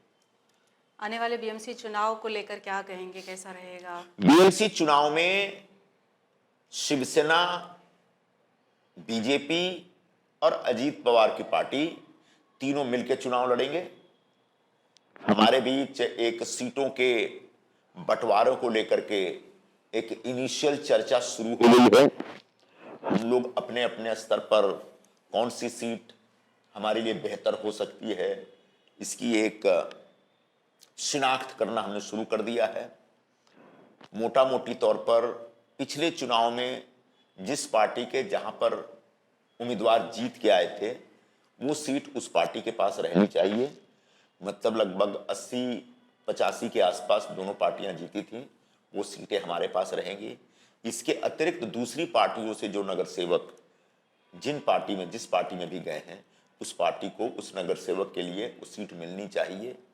तो मोटा मोटी तौर पर जो गठबंधन का जो क्राइटेरिया है या सीटों के बंटवारे का जो क्राइटेरिया वो निर्धारित हो गया है। चूंकि अभी ग्रामीण क्षेत्र के चुनाव चल रहे थे इसलिए सब उसमें व्यस्त थे। आज भी सुप्रीम कोर्ट का आदेश आ गया है, फिर से सुप्रीम कोर्ट ने रीट्वीट किया है अपना ऑर्डर कि 31 जनवरी तक सारी चुनाव प्रक्रिया कंप्लीट कर दीजिए। मतलब महानगर पालिका के चुनाव जनवरी महीने के दूसरे तीसरे हफ्ते में निश्चित तौर पर होने जा रहे हैं मुंबई में, जिसमें तीनों पार्टियां एक साथ लड़ेंगी। कई बार ये बात भी आती है कि एकनाथ शिंदे और देवेंद्र फडणवीस के बीच काफ़ी वैचारिक मतभेद होते हैं, अंदर में खटपट चल रही है, क्या ये सच है? नहीं, मतभेद ऐसे नहीं होते। देखो, हम सबकी अलग अलग पार्टी है, तो सबकी अलग अलग पार्टी, तीनों की अलग अलग पार्टी है, तीनों के अपनी इंटरेस्ट हैं, तीनों के अपने कार्यकर्ता है, तीनों के अपने नेता हैं, तीनों अपने अपने इंटरेस्ट को प्रोटेक्ट करना चाहेंगे, तीनों अपनी अपनी पार्टी को मजबूत करना चाहेंगे। तो ऐसी इस परिस्थिति में, इस प्रक्रिया में थोड़ा बहुत टकराव तो होगा, लेकिन बड़ा पिक्चर ये है, बड़ा उद्देश्य ये है कि हमको साथ में काम करना है। तो कुछ छिटपुट ऐसी घटनाएं घटती रहेंगी।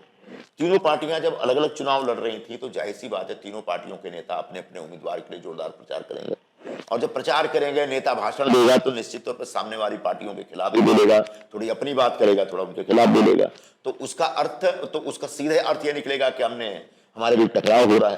तो वो टकराव टेम्परेरी होगा, चुनाव तक होगा, प्रचार खत्म हो गया, टकराव खत्म, हम सब मिलकर साथ में काम कर रहे हैं।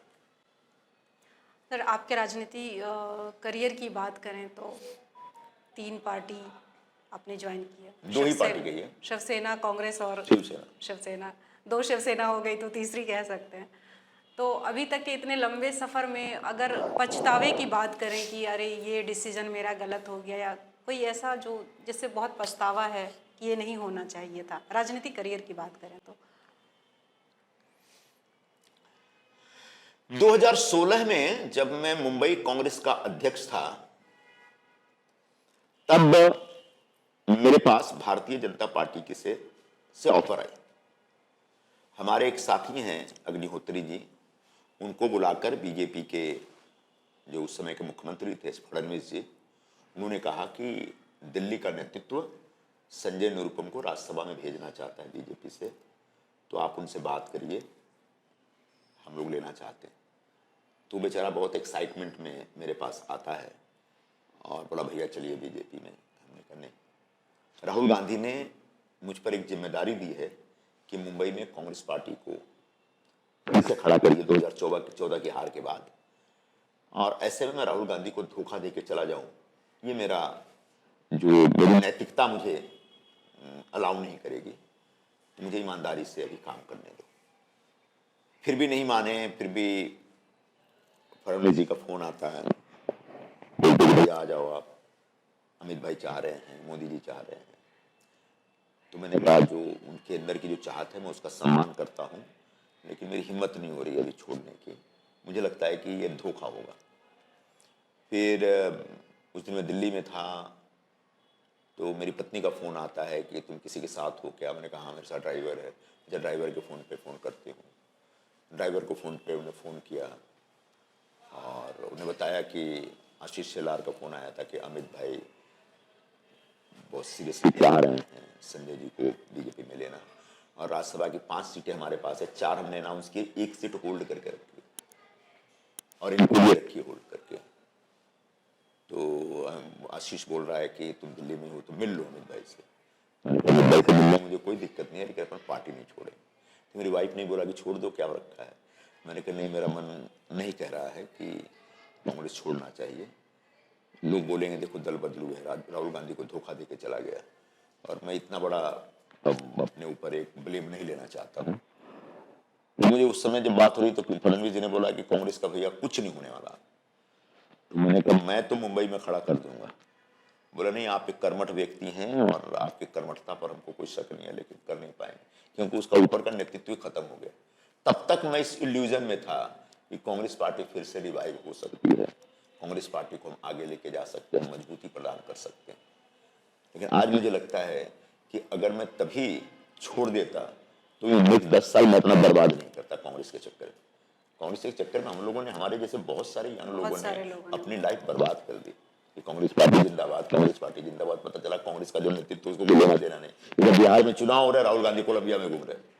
जिस दिन मतदान के 3 दिन पहले वहां सफारी कर, टाइगर सफारी कर रहे हैं पंचवड़ी में जाकर के। ऐसे पार्टी आगे नहीं रहेगी। लीडरशिप को अपना सब कुछ झोंकना पड़ता है पार्टी को खड़ा रखने के लिए, पार्टी को जिंदा रखने के लिए, लेकिन लीडरशिप को कोई चिंता ही नहीं, कोई गरज ही नहीं है। आज मुझे लगता है कि हम लोगों ने कांग्रेस के चक्कर में अपना बहुत कुछ बर्बाद कर दिया। सर, प्रियंका गांधी का भी सवाल पीछे मैंने किया था, तभी कुछ और बात चल रही थी। तो राहुल गांधी का नेतृत्व सही नहीं रहा, प्रियंका गांधी को लेकर भी काफ़ी उम्मीदें थी लोगों की, वो कहाँ पे? प्रियंका जी बहुत ही ओवररेटेड लीडर है। मैं नहीं कह रहा हूं कि राहुल जी की तरह वो गलतियां करती हैं, लेकिन प्रियंका जी का नेतृत्व बहुत करिश्माई होगा और वो कांग्रेस पार्टी को रिवाइव कर देंगी, मुझे नहीं लगता। मैंने बहुत करीब से उनके साथ काम नहीं किया है, लेकिन उनके आसपास काम करने वाले लोगों के साथ बहुत इंटरेक्शन है मेरा, और उनका जो काम करने का तरीका है बड़ा दोषपूर्ण है। उनको बिहार और यूपी का प्रभारी बनाया गया था, और तब पूरा उत्तर प्रदेश का चुनाव प्रबंधन उनके हाथ में था, और पूरी चुनाव की कमान संभाली थी उन्होंने। और तब उन्होंने एक नारा दिया था, लड़की हूं लड़ सकती हूं। बड़े पैमाने पर लड़कियों को टिकट भी दिया गया, महिलाओं को टिकट दिया गया, और खूब जोर से कैंपेन किया गया था। नतीजा क्या हुआ? 6 लोग आए चुन 400 में से। कहीं ना कहीं आपके नेतृत्व में कुछ कमी थी ना? कमी थी। तो सिर्फ एक चेहरा हो जाने से अब नहीं होगा। एक जमाना था कि नेताओं के चेहरे का असर पड़ता है। तब एक जमाना था जब इंदिरा जी आती थी और हाथ हिला देती थी, वोट निकल जाते थे। क्या अभी आज आप 21वीं सदी में जी रहे हैं। जो 18 साल 22 साल के बच्चे हैं वो सब नेट पे बैठे हैं। अब सब काफी एक चीज आपके बोलने से पहले उनको पता है, बिल्कुल। और आपको लगता है कि आप उनको कोई गलत जानकारी देकर उनको कन्विंस कर देंगे, आपको पलट के जवाब देंगे। वो एक नया जनरेशन है, नया दौर है, ये नई जानकारियां हैं, और ऐसे में लीडरों को भी उतना ही प्रिपेयर्ड होना पड़ेगा। शॉर्टकट में काम नहीं चलेगा, दिन रात घिसना पड़ेगा, तब जाके आप तप के निकलेंगे, और वो नहीं है। प्रियंका जी में भी दुर्भाग्यवश वो तो ऐसी सीट से लड़ी हैं जहां से जीत के आए, जहां राहुल जी जीतते थे, वहां पर 70% मुस्लिम बैठे।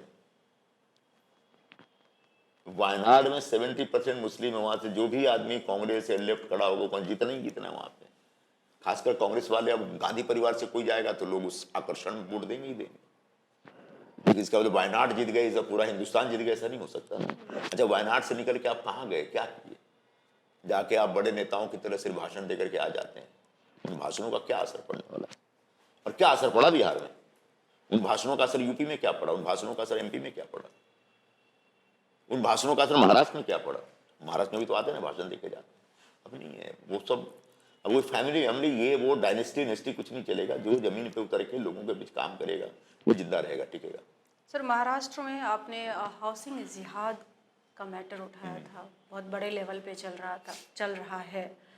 तो उसको कैसे ठीक किया जा सकता है, क्या लगता है आपको? अभी क्या किया है, वो जो बिल्डर है चांदी वाला, वो मेरे खिलाफ कोर्ट में चला गया और कोर्ट में भी मुझ पर इंजंक्शन लगा दिया उन्होंने कि आप कुछ नहीं बोलेंगे इस विषय पे। फिर भी मैंने 2 जानकारी ट्विटर पे डाली, उसके बाद कंटेम्प्ट ऑफ कोर्ट कर दिया उन्होंने। फिर मैंने उसका रिप्लाई दिया। अब रिप्लाई फाइल किए हुए महीने 2 महीने हो गए, अभी तक बोर्ड पे आए नहीं है। तो मैं पहले कंटेम्प्ट ऑफ कोर्ट निकलवाऊंगा, फिर इंजंक्शन हटवाऊंगा, फिर नए सिरे से इस पे काम शुरू करूंगा।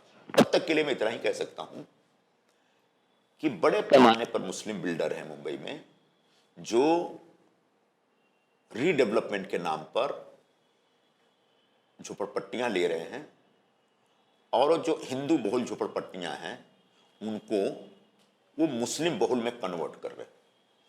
जो हिंदू लोग रहते हैं उनसे घर खरीद लिया जा रहा है, या फिर अगर मान लीजिए 40-50 झोपड़ों की सोसाइटी है तो फर्जी तरीके से उसमें 50 और झोपड़े पास कराए जा रहे हैं, जोड़े जा रहे हैं और सारे के सारे 50 झोपड़े में मुस्लिमों को बसाए जा रहे हैं। तो पूरा जो पॉपुलेशन बैलेंस है, जिसको डेमोग्राफी बैलेंस कहते हैं, उसको बिगाड़ने का काम चल रहा है। ये जो मुंगरा गांव है, कभी वहां आगरी रहते थे सबसे ज्यादा, आज वह 80% मुसलमान है। ये मालवनी में पिछले 30 सालों में मतलब हर घर मुसलमान हो गया। तो जानबूझ के मुंगरा और मालवनी जैसे अलग अलग पॉकेट बनाने में लगे हैं लोग। मैं किसी मुस्लिम के घर के खिलाफ नहीं हूं, किसी हिंदुस्तानी मुस्लिम के बसने के खिलाफ नहीं, लेकिन एक साजिश करके हिंदू बहुल एरिया तो जो पूरा डेमोग्राफिक स्ट्रक्चर है उसको इम्बैलेंस करना और हिंदुओं को माइनॉरिटी में लाना, मुस्लिम समाज को मेजॉरिटी में लेके आना, ये एक जानबूझ के सोची समझी रणनीति के तहत मुस्लिम बिल्डर कर रहे हैं। और इसमें एसआरए और बीएमसी और पुलिस डिपार्टमेंट के लोग भी मिले हैं। ये पुलिस को भी मैनेज करता है पैसे से। जो मैंने चांदी वाला बिल्डर का पूरा किस्सा निकाल के दिया था, इसमें कैसे अनऑथराइज तरीके से, इलीगल तरीके से जो स्ट्रक्चर एग्जिस्ट नहीं करते उसको पास करा लिया गया।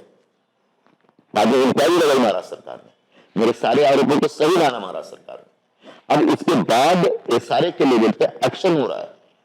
मेरी डिमांड है कि इस बिल्डर को ब्लैकलिस्ट करिए और ऐसे तमाम बिल्डरों के खिलाफ जांच करिए, तब मुंबई बचेगी, वरना मुंबई नहीं बच पाएगा। ये बांग्लादेशी टाइप के लोग घुस करके पूरे मुंबई का चेहरा मोहरा बदल डालेंगे।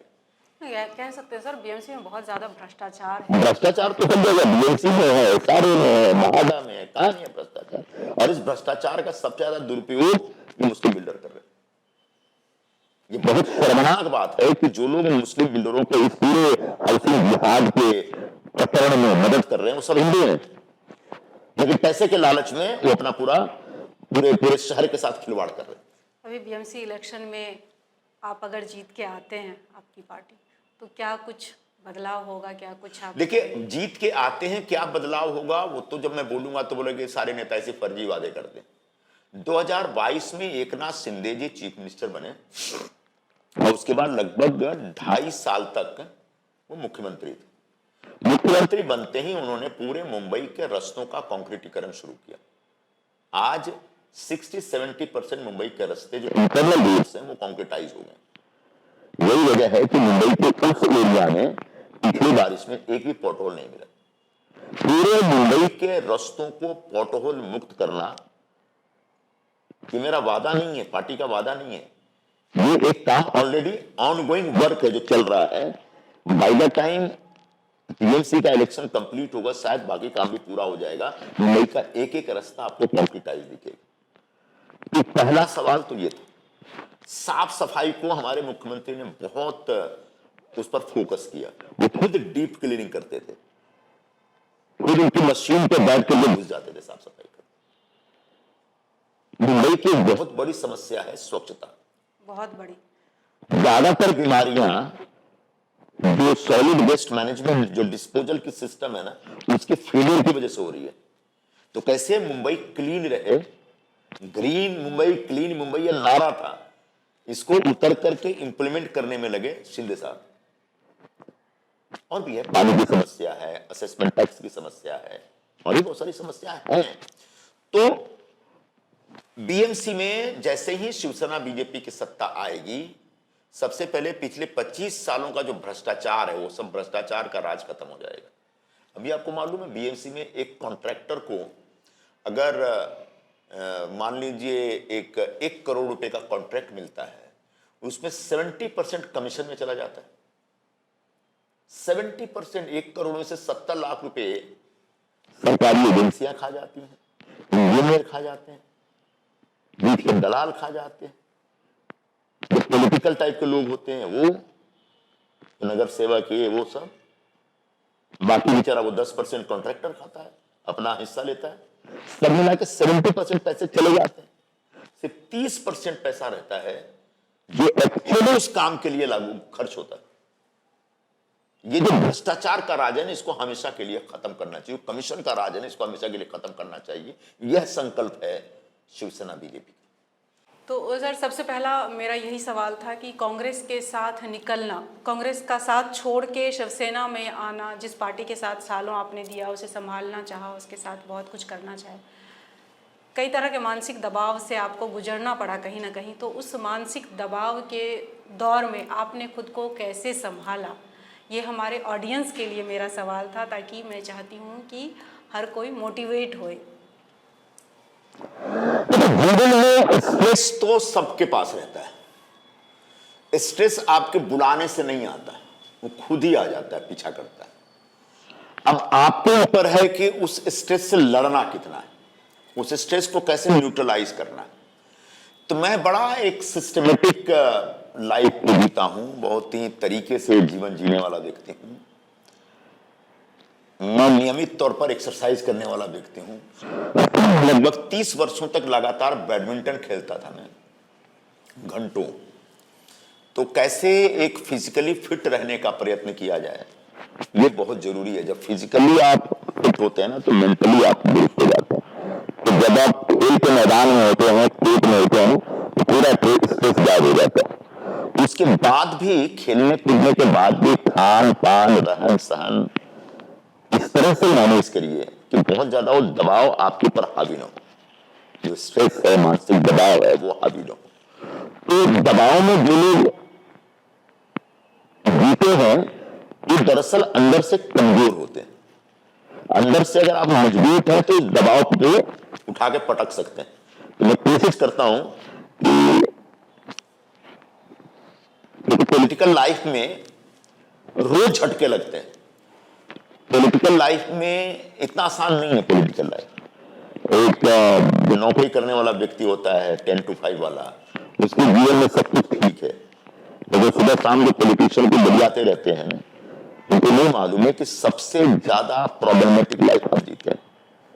लोगों को बीच भी देना, लोगों की सेवा भी करना, 100 लोगों का काम किया, कोई थैंक यू देने वाला नहीं है। एक का काम नहीं किया, बदनाम कर देते हैं सब। अगर पार्टी में एक्टिविटी है, पार्टी के बाहर एक्टिविटी है, लोगों के बीच एक्टिविटी है, कॉम्पिटिशन बहुत भयंकर होता है। बिना चाहे लोग दुश्मन बन के घूमते रहते हैं।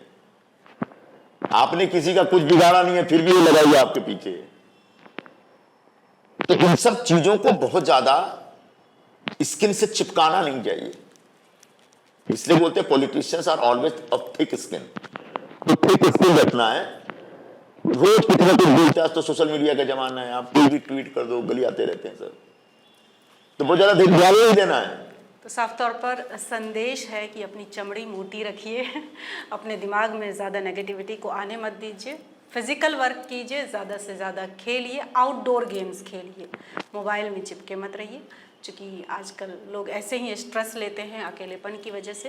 तो अकेलापन से खुद को दूर कीजिए, अपनी चमड़ी मोटी कीजिए और बिंदास लाइफ को जिए। उम्मीद है आपको ये बातचीत बहुत अच्छी लगी होगी। तो इसी तरह की और भी शख्सियत से मिलते रहने के लिए हमारे चैनल को सब्सक्राइब कर लीजिए, बेल आइकन को दबा दीजिए और इस वीडियो को लाइक कीजिए, शेयर कीजिए और कमेंट करना मत भूलिए। तो मिलते हैं नेक्स्ट एपिसोड में किसी और के साथ। तब तक के लिए धन्यवाद। Bye bye.